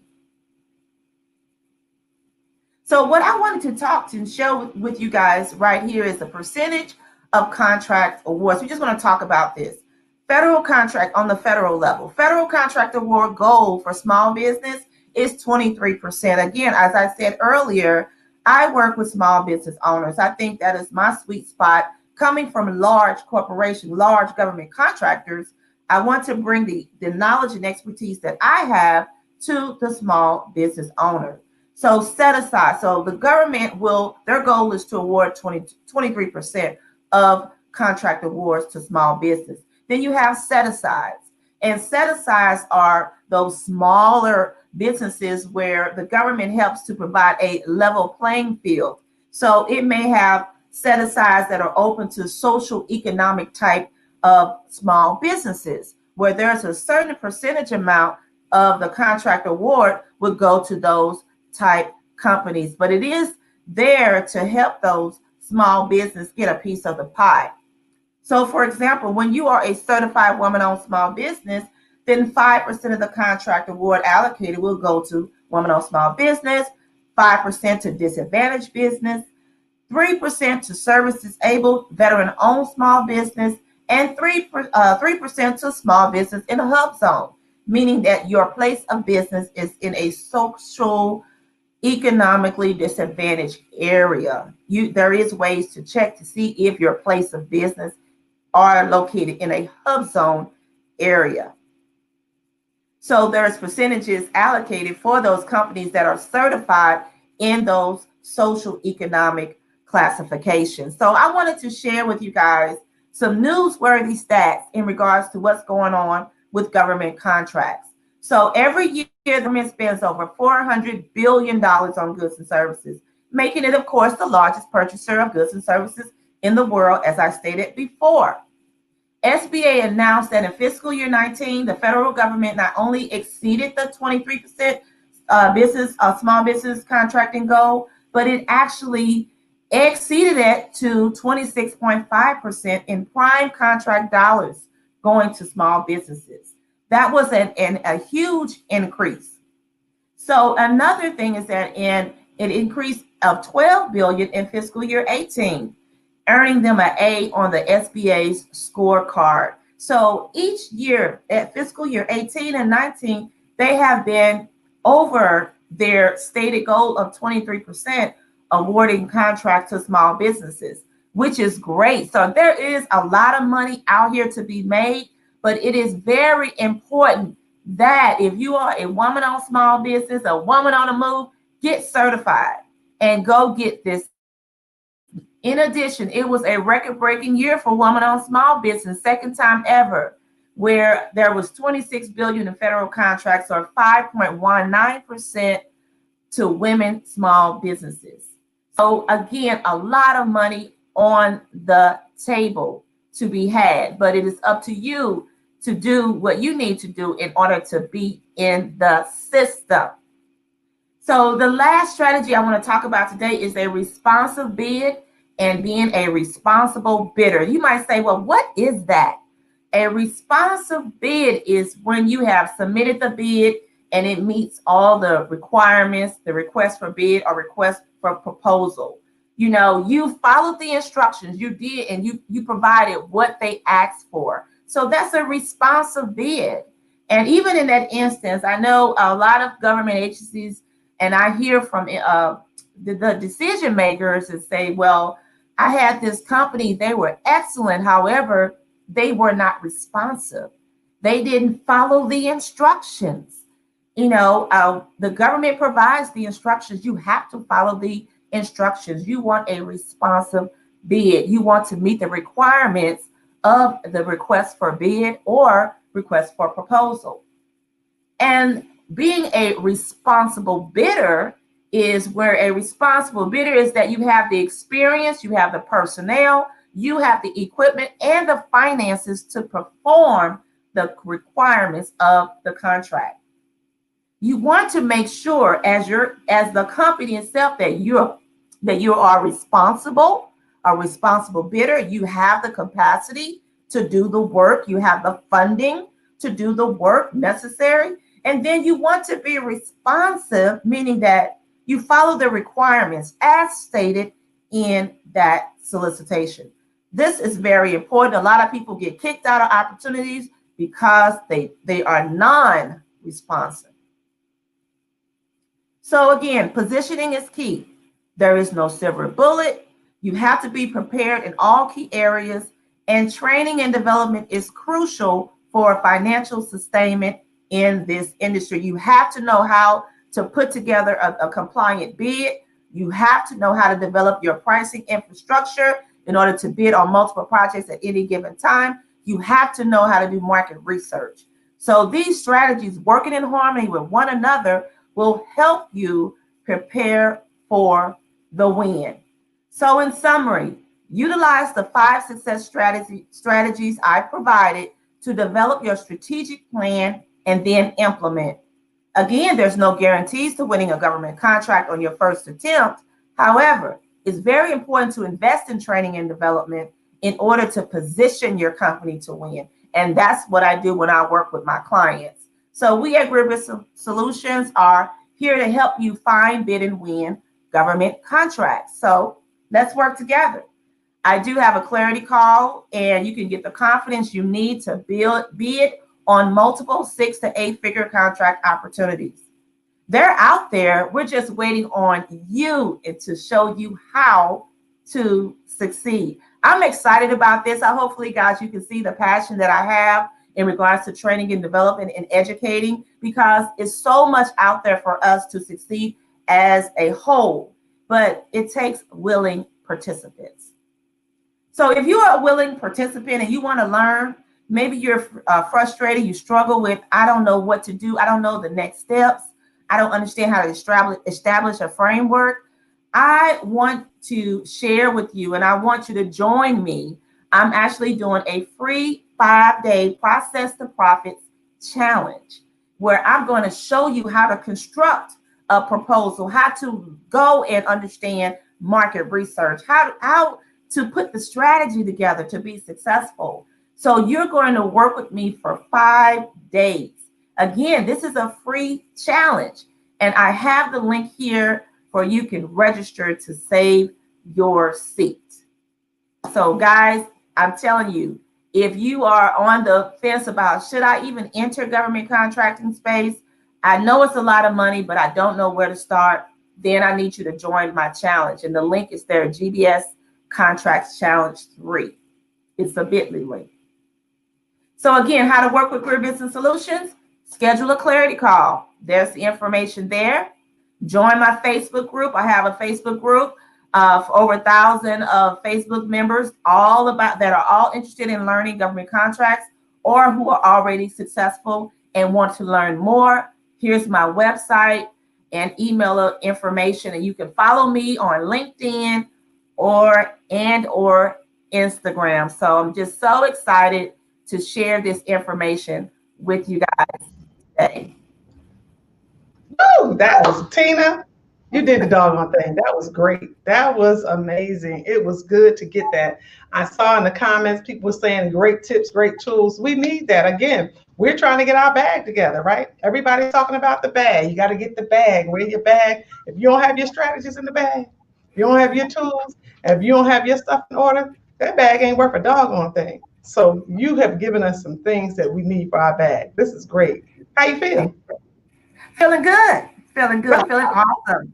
Well, look, you gave some great information.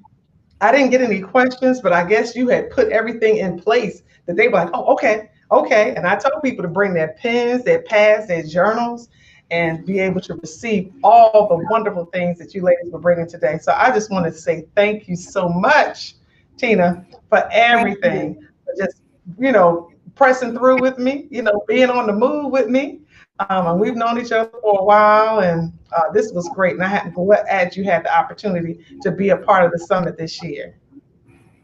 Thank you so much, Dr. Kim. I tell you, this has been an amazing journey for me, being able to empower others through government contracting, through making sure they're educated, making sure they have the clarity and confidence in order to be able to start bidding on opportunities. I tell you, I just look forward to empowering others through training and development. And again, the resources that I have available, a free challenge, I'm going to walk with you through that process of what that looks like for your organization. And it is available to everyone with the sound of my voice. It will begin on October 3rd. So you have my information in the ticker. Yeah. Feel free to reach out to me to get the links and so forth. But I look forward to serving others. All right, that is great. All right, guys. Well, as you know, thank you, Tina. We're gonna keep it moving, girl, because Sabrina Larry is rich. Thank you. Look, guys, this has been an amazing day. Can you believe it's already after 12 o'clock? Girl, wait. Boop, boop, boop, boop, boop. Time management, you got to have it down pat. It's important. No, we having the rain going on here, but that's okay. We're going to press through the rain. So you got to know how to dance in the rain, baby. So it's all good because what? It's a new day, new beginning, new things, and we are on the move. Well, what's up, Sabrina? Are you there? Is Sabrina in the building? Where you at, Sabrina? I can't hear you, girl. Unmute. Hello, Dr. Kim. Take one, take two. Take one, take two. What's up, my girl? What's up? Yes, girl, this has been an amazing day. I'm saying thank you. I'm going to say thank you right now for opening up your doors to allow me to come in here and do what I am doing. Thank you so much. Oh, it's my pleasure. It's my pleasure. I am super excited to be here, Women on the Move, the summit, the 7th annual. And trust me when I say, I miss everyone. I wish I was in the room, 150, 200 of us hugging and loving on each other and bringing all that energy into the building. That's all right. Well, look, I'm not going to take your time away. Here you go, Sabrina Lowry.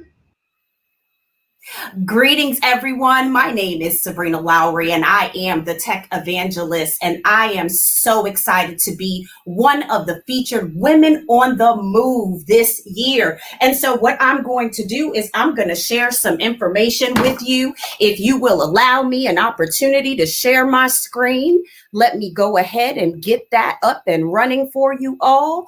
Just one moment here. Let me know when you can see it clearly. Here we go. Here we go. Perfect. All right, everyone. We are here today to talk about social entrepreneurship and how it affects your business when it comes to the technology that you are using and the way in which you intend to connect with your audience, okay? And so let's go ahead, jump right in, and let's advance this slide here. All right, and here we go. Bear with me while I navigate here. We are scrolling. Here we go. So as you all know, we are in a pandemic crisis, and it has taken resilience, ladies and gentlemen. Resilience is the message of today. And the reason I want to talk about resilience, because by definition, it is your ability to recover from or adjust easily from a misfortune or some change. And if you're anything like me, this pandemic has absolutely proven my resilience. After the sudden loss of my father just last month, you guys, as a woman in business, it took a toll, not just on my mindset, which has been a running theme in our conversations today as leaders in business, but it took for me to push through with resiliency to bounce back for such a time as this. Literally, ladies and gentlemen, such a time as this right now on this virtual platform, just to talk about this COVID-19 pandemic. What has it done for you in your life? Then outside of resiliency, ladies and gentlemen, let's talk about adaptability. How adaptable have you been in this COVID-19 pandemic? The definition of adaptability simply says that you are capable of being or becoming adapted. So adaptability in a COVID-19 crisis has also been a way for us to bounce back, adapt, pivot, and shift our businesses to get in front of our ideal clients, customers, and those who wish to do business with us, right? So let's move on. What do you think the next thing would be in this COVID-19 pandemic? Absolutely, for me, the word is innovative. I love being innovative. That word by definition means to be characterized by, tending to, or introducing innovations. And ladies and gentlemen, Dr. Kim McNair has absolutely brought innovation to the women on the move. And for that, I want to congratulate you, Dr. Kim, with an entire virtual applause for just not stopping, right? For pushing through with innovation, with everything it is that you intended for this conference to be as a live in-person event, that you saw fit to bring on board the proper people, team members in this pandemic, partnering in business, real cash opportunities created so that we can show up before the people that need us right now. Your tribe needs you. Don't stop what you're doing because you lack tech savviness, right? All right, so let's jump right in then. Here's my favorite quote as we're going to talk about this social entrepreneurship. You may encounter defeats, ladies and gentlemen, but you must not be defeated. Do y'all see that quote by Dr. Maya Angelou? You may encounter many defeats, but you must not be defeated.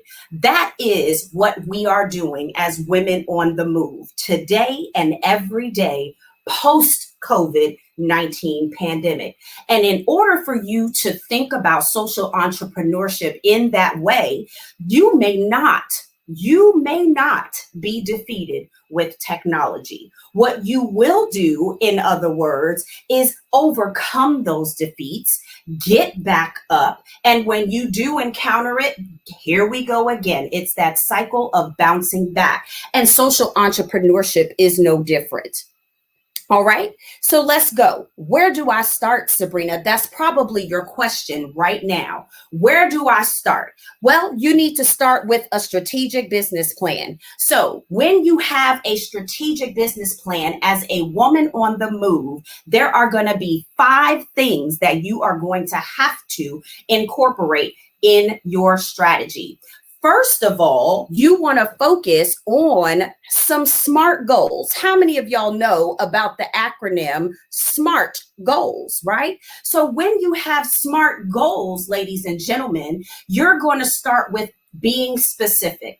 As a woman on the move, I specifically need to target 50 women in business today at the 7th annual virtual conference. And you're thinking, wow, Sabrina, 50, where'd that number come from? Because in my business, I know my numbers and I've written down and organized my plan, my schedule, and my calendar to say, I have room to help 50 women business owners to execute the tasks that are necessary for them to achieve their goals by incorporating technology.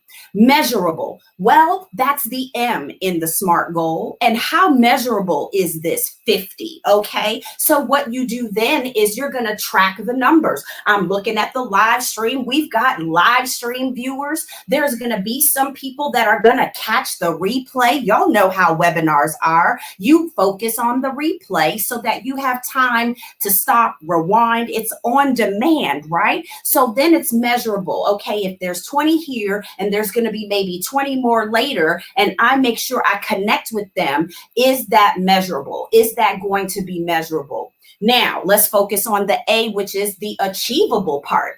Is it achievable in a virtual environment to touch 50 people? That's a question that I've asked myself. Is it realistic? Is it achievable? Y'all understand? It has to be achievable. And if it is not, what are we going to do? Tweak and pivot our plan. No problem. The R in our SMART goal is going to talk about how relevant this goal is. Is this goal relevant for me today? Yes, it is, Sabrina Lowry. It's absolutely relevant because there's no better time for me to engage new business than a time when people are not so tech savvy and struggling with tech. And if that is a need that I see that my audience and my connections struggle with, that is absolutely relevant, right? Because I would become their go-to chick for technology. Lastly, y'all, we're going to get that T in here because that T is talking about being time bound. Being time bound with a goal is essential too. So here we are, September 24th. We have a few days left in the month of September where I can totally crush this quarter's goals. Do you understand? The end of third quarter is in a few days, you all. By the end of next week, I will need to have reported for my business my income, my expenses. Was there profit this month? If so, how did I do it? Is that duplicatable? And how long did it take for me to do it? So, ladies and gentlemen, let's focus on a written plan with some SMART goals in order for you to organize your time and the tasks that you need that are necessary to execute your plan. All right, let's take a breath. Whew. Smart goals, y'all.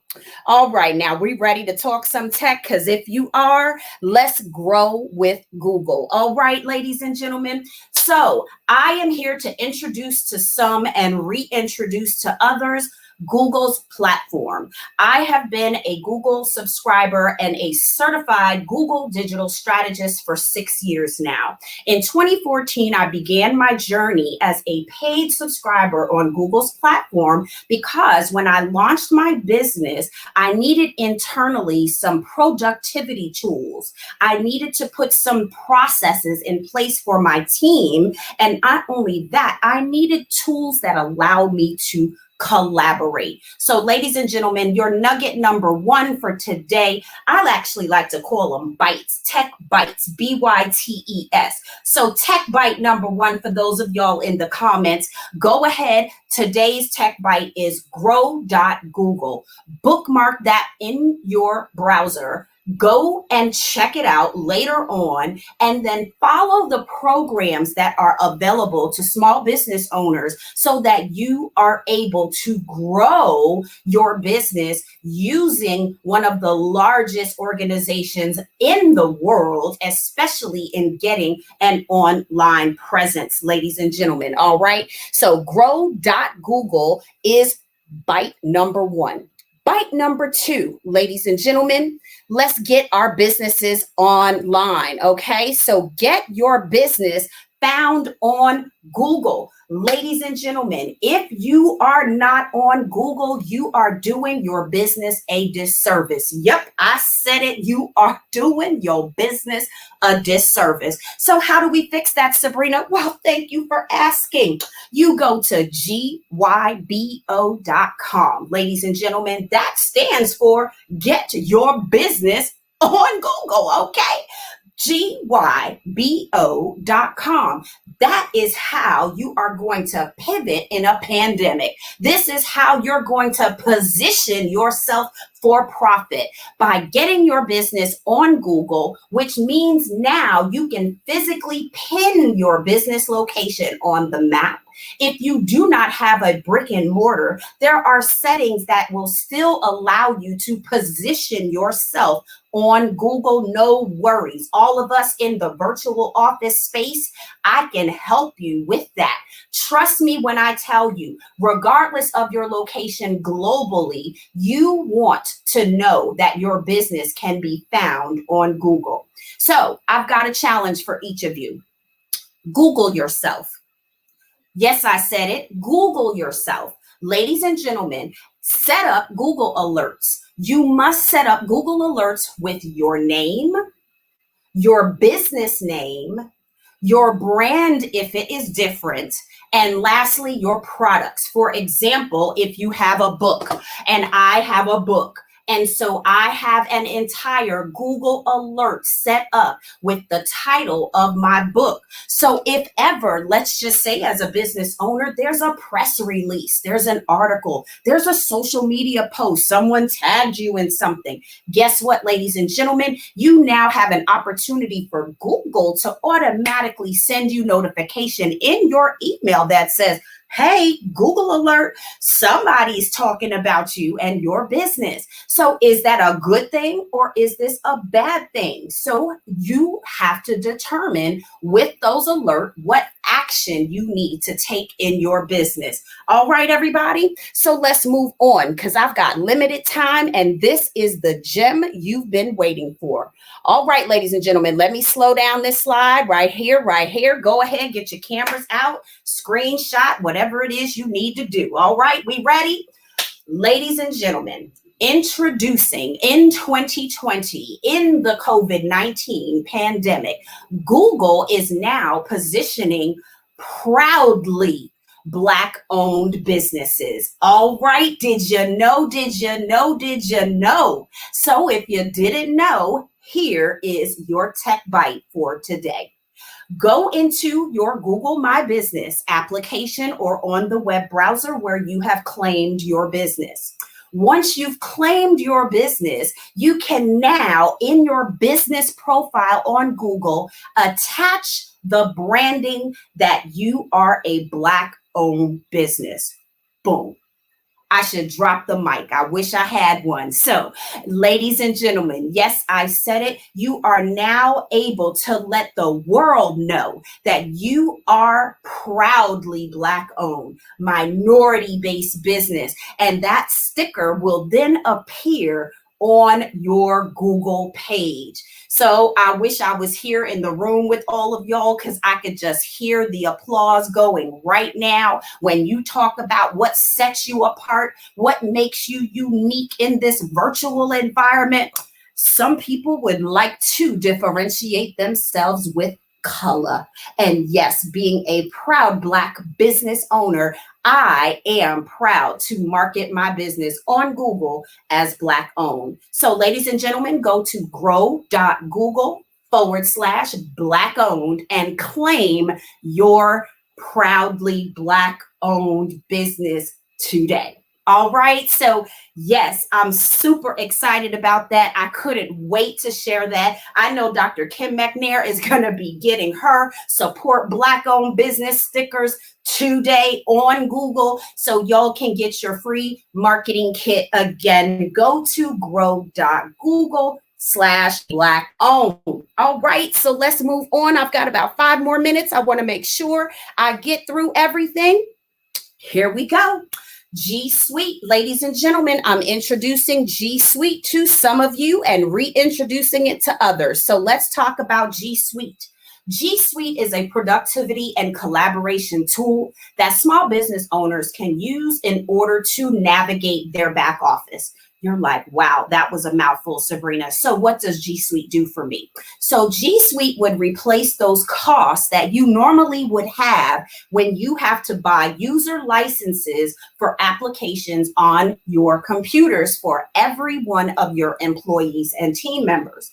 But in the G Suite world, what this now means is for every employee, you're going to pay a fee in order for them to be a part of your organization and have access to this intranet environment of collaboration and productivity. So G Suite Basic is where I started for years at just $6 per month per user. And you think about that. If you're starting your company with a team of 10 for technology, $60 a month in your budget, you can get started.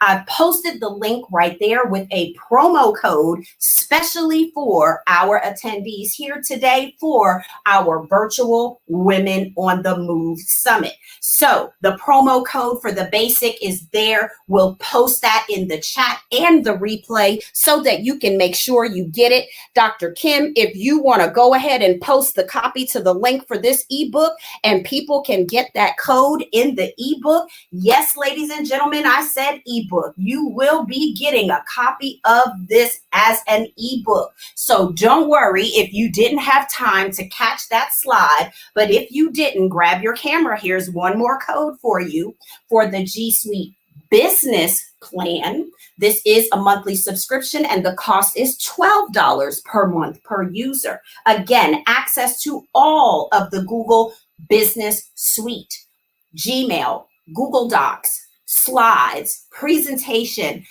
Google Forms, and on and on. If you want more information about, well, which one is a better fit for me, then I'm glad you asked. All you need to do is connect with me. There is also a G Suite for education. I'd be remiss not to mention that today. And for Dr. Kim McNair and those of you that are nonprofit business owners, you want the G Suite for nonprofits. So you want to go to google.com/nonprofits. Ladies and gentlemen, social entrepreneurship, this is how you connect, collaborate, and truly create cash opportunities. My name is Sabrina Lowry. I am the tech evangelist. My contact information is on the screen. I am available for all things technology, all things real estate, and anything education. I am a proud supporter of the Women on the Move Summit. Thank you so much, Dr. Kim. It has been my pleasure being here today.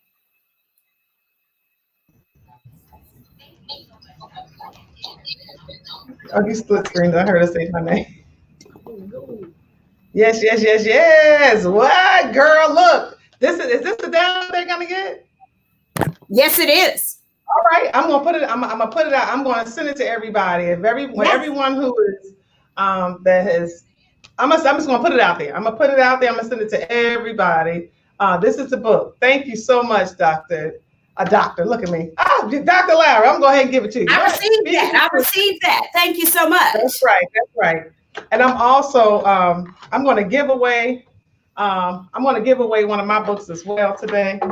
And but it's that time. please don't forget that when you do the drawing, I definitely want a giveaway of the Entrepreneur's Blueprint for Digital Dominance. The ebook is on the social entrepreneurship presentation, not the book. I just wanted to clarify for any confusion for the live streamers. Yes, that is not what they're getting. They're getting the ebook on the social entrepreneurship presentation that we just did. Yes, ma'am.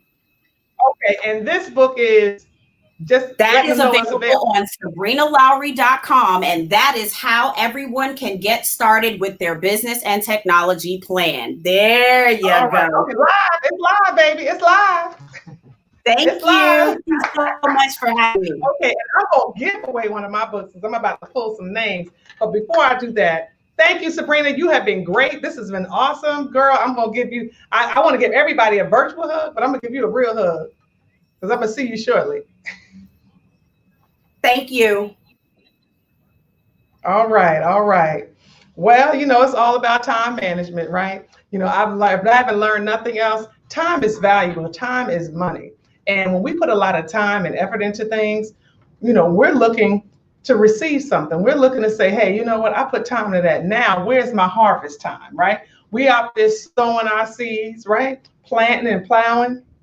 But we look for that harvest time. We're looking for that return, that ROI on everything that we put into what we've done. So I know your time is valuable, and I wanted to make sure that I didn't take up your whole day, but I took up half of your day with some great and important information. I want to say congratulations again to our first BWP Women on the Move honorees, Dr. Deborah Johnson Blake, Erica Wright, and Joy Stokes. You guys have gotten the first Women on the Move awards. And, next year when we are live and we are together, I'll have you guys come up and we can have you receive it on stage, but then I want you all to be able to hand the award on to honor the next person. So each year that we have an honoree, right, the honoree will come back the next year and hand over, and just like we're passing the torch, we're taking one. Like I said, we want to what? We want to teach one, reach one, and bring one in what we're doing. And that's important. That's why BWP does the Leadership Academy for high school girls ages 14 to 18. It's important. We need to help our young ladies become successful women, not just in business, but women across the board. That's why leadership is so important. They have to lead when they go to college, if they're going into the military, if they're just coming out, going to technical school or going straight to work, they need to understand that they need to have the mindset. That was the word today, mindset, to be a leader, to lead by example. I want them to have the entrepreneurial skills because, hey, look at what we're dealing with right now. Companies are closing, businesses are going out, they're downsizing. You need to have some of that entrepreneurial mindset to be able to maybe start your thing, something that nobody has, something that no one's doing, something that's passionate to you. And today, there was a whole lot of strategies and tools for that. I also want to make sure they get life skills because things happen and you know it. Things happen. We go through a lot each and every day with our families, with ourselves, with the businesses that we have. So we have to make sure, okay, that we're teaching these young ladies life skills and financial literacy. What? They got to know how to, if they're going to make the money, they're going to need to know how to count the money. They're going to need to be able to get a CPA. They're going to need to be able to know that they can't commingle their money. They need to lay it out right and do it right. If nothing else, get the QuickBooks, right? But I want to teach them that at this age. So when they graduate high school, when they go out, because a lot of them get jobs while they're in school, they need to know what to do. So that's what the BWEP Leadership Academy is all about for high school girls. And I'm asking each and every one of you to spread the word, put the information out there. Once you see it come out, I'll email it to you. I want you all to share this. We have 10 seats that are sponsored for 10 young ladies. It does not matter. They can be from any county. It doesn't matter. As long as they can get there, transportation to and from, they will be able to get this information and it will change their lives. We start October 17th, so it's not too late to spread the word or register your daughter, your sister, your niece, your goddaughter. Go to bwepinc.org. Okay, and you can email me at bwepinc@gmail.com for that sponsorship for that young lady between the ages of 14 and 18. Okay, all right. So I know y'all waiting. I know I said we're gonna be done on time. We said 1 o'clock was gonna be our time. We were gonna end, and I wanted to just have an opportunity myself to just say thank you again to my sponsors. I want to thank our presenting sponsor, Delta Airlines. I want to thank the Clayton County Water Authority. I want to thank WCLK. Oh my gosh, the Jazz of the City. I want to thank Southern Regional Medical Center for supporting us. And Georgia Power, what? I got some texts today. They were on, they were watching. So Georgia Power, I thank you. I want to thank Joy for providing and helping with the things. Sabrina Lowry, thanks again for providing a location for us to go live and to be live and talk to you. You know, we could have did the Zoom thing, I know it, but you know what? It's just this feels a little bit closer to you, a little bit better to you. You know what I'm saying? So I just wanted to be able to do this. I want you guys to look out for MogulCon. I want to give a shout out to Dr. Felicia Phillips. MogulCon is coming up. They're celebrating their 5th anniversary. I'll be a part of MogulCon. I'm really excited it's coming up. So look out for that information. I want to thank the ladies today that presented. What? Audrey Richmond kicked this thing off, didn't she? What? So you gotta hit them really hard at the beginning, and then end them up with even more. So you had the bread on it. You had that bun, right? So you had the top bun, you had the bottom bun, but in the middle you had all those other ingredients, and it made a great sandwich. Yes, it did. Yes, it did. So you got some food for thought. We talked about mindset. We talked about commingling our money, separating them dollars, put your personal money over here and your business money over there. We talked about capability statements. You need to have that in order if you want to get contracted. Oh gosh, we talked about being authentic and unauthentic, right? You got to be authentic. You can't, there's no other way to do it. You have to be who you are and stop trying to be like someone else. Okay, Ebony talked about that purpose. Come on now, you need to know your value. What?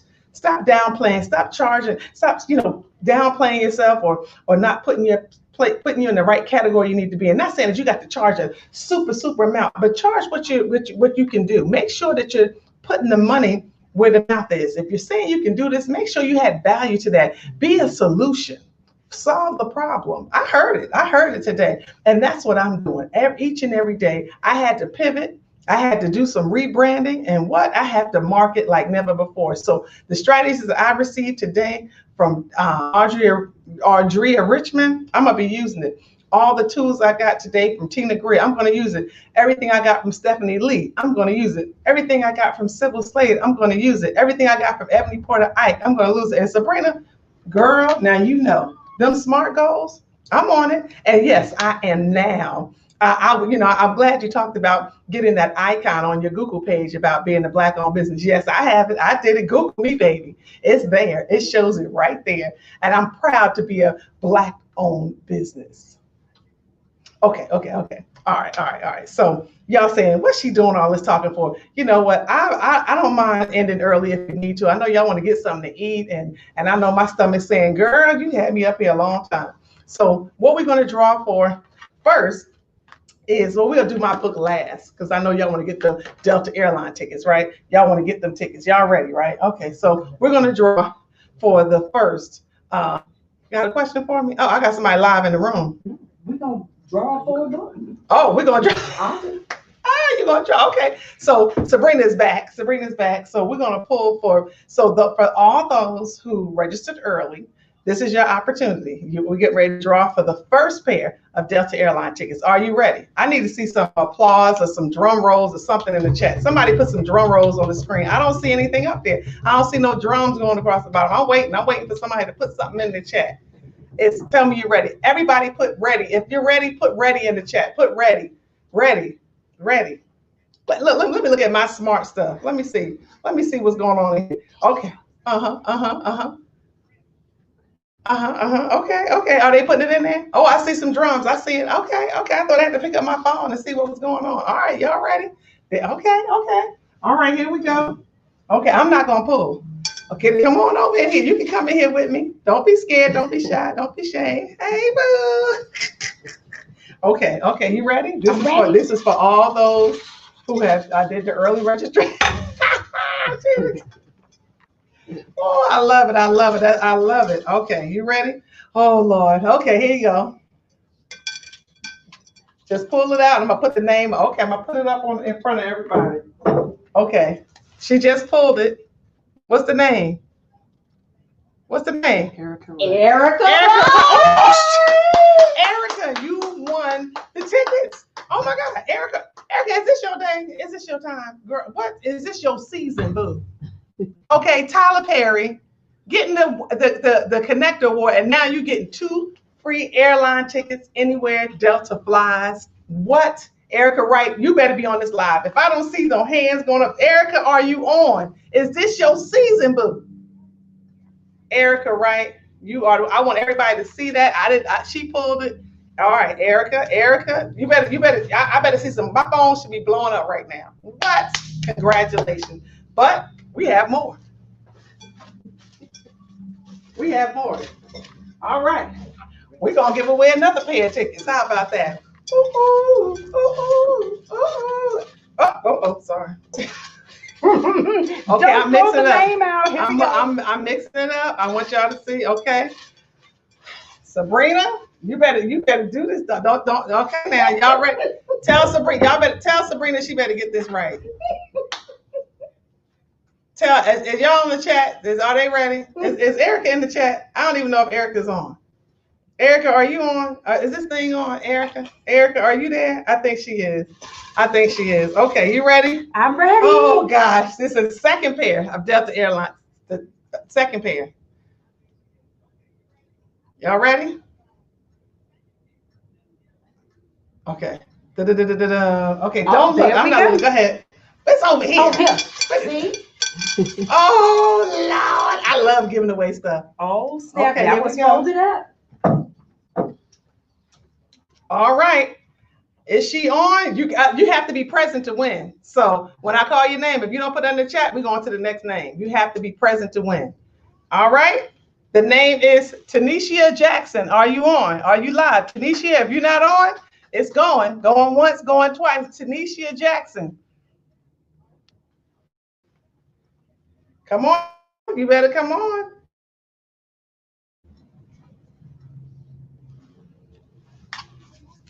Okay. Tanisha, are you here? We're going to give her 1 minute, 2 minutes. Tanisha, are you here? 10, 9, 8.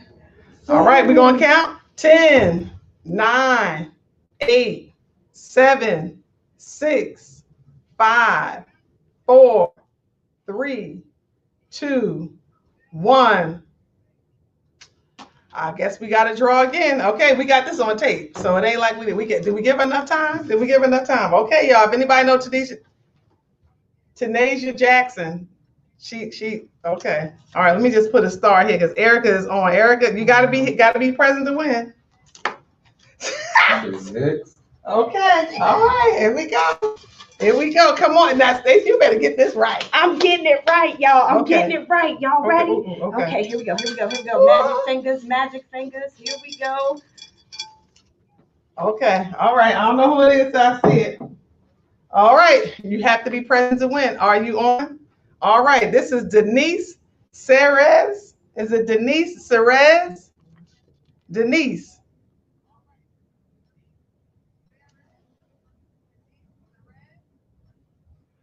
Cesaire. Denise. Okay. Come up in the live chat. Come on up. Going once. Uh-oh. We're gonna give her a minute. Denise, are you there? Are you there? Did y'all see, did Denise come up in the chat? Anybody? Is Denise on? If she has a handle, we need to know. If you have a handle, we need to know. I know that's right. Somebody said go to the next. All right, going once. Okay, so 10, 9, 8, 7, 6, 5, 4, 3, 2, 1. And I got this recorded. Denise, you weren't on the live. All right, we're going on to the next. Okay. Woo! She's not here, y'all. Here we go. Here we go. Here we go. Joy, please go on and order and to get your joystick, your mini joystick. All information is in your virtual program. Okay. All right, here we go. Come on, don't be playing. Don't be playing. Pull somebody that's on. Lord have mercy. Okay. I feel good about that one. Okay. Oh, I hope she on. All right. I hope she was on earlier. If she got off, you got to be present to win. Now you have to be present to win. I don't know. You ready? Okay, here we go. Yvonne Abraham. Yvonne Abraham. Yvonne Abraham, are you on? Are you live? If you're here, you better come in the chat. Yvonne Abraham. We'll give you a few minutes. Yvonne Abraham.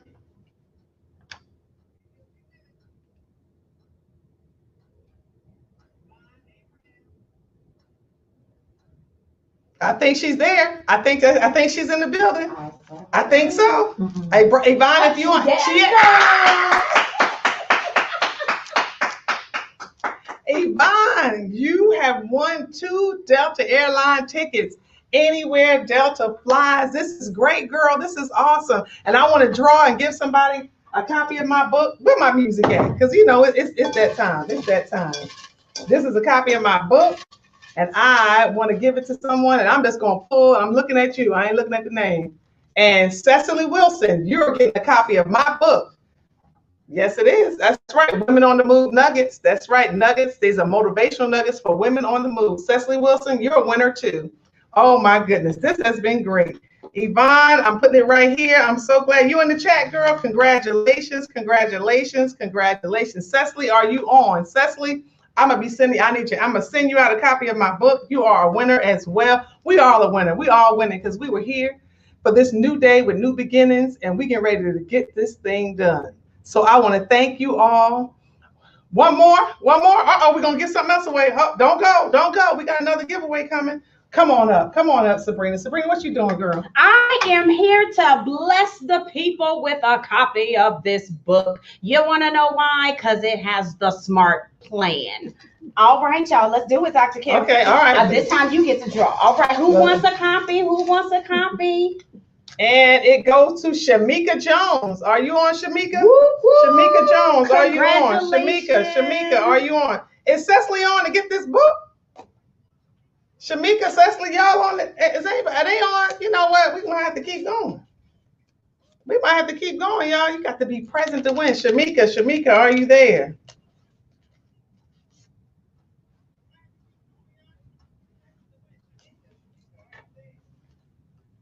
Oh, my goodness. I don't know. Next. Someone said next. All right, next. All right, Okay, all right. Dr. Kim. That's next. Let's pull Okay. for the lucky winner. Okay, I got 2 in my hand. I got to drop something. Okay. Oh, I had 3.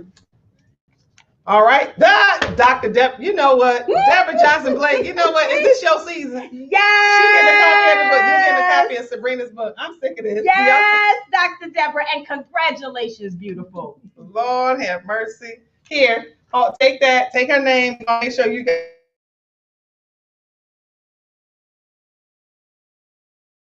Somebody from the chat. Okay, I'm gonna pick somebody from the chat. All right. Okay. All right. I'm gonna do that. Let's pick somebody from the chat. Okay. All right. We can do that. Okay. All right. So pick somebody from the chat. All right. Bonnie Wilson. Bonnie Wilson. They picked Bonnie. Bonnie, are you there? Bonnie Wilson. Bonnie Wilson. If you're there, come on live. Bonnie, put it up. Bonnie Wilson. Bonnie.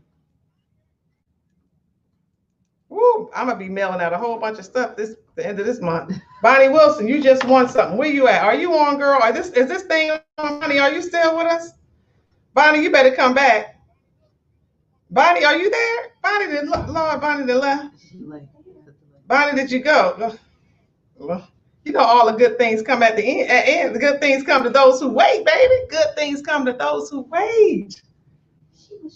Bonnie, where are you? Ha! Somebody said next again. Lord, Bonnie, are you there? Bonnie, we trying to get some stuff away. They said she gone. She done got off. Bonnie, we was giving you something away. We was giving away something.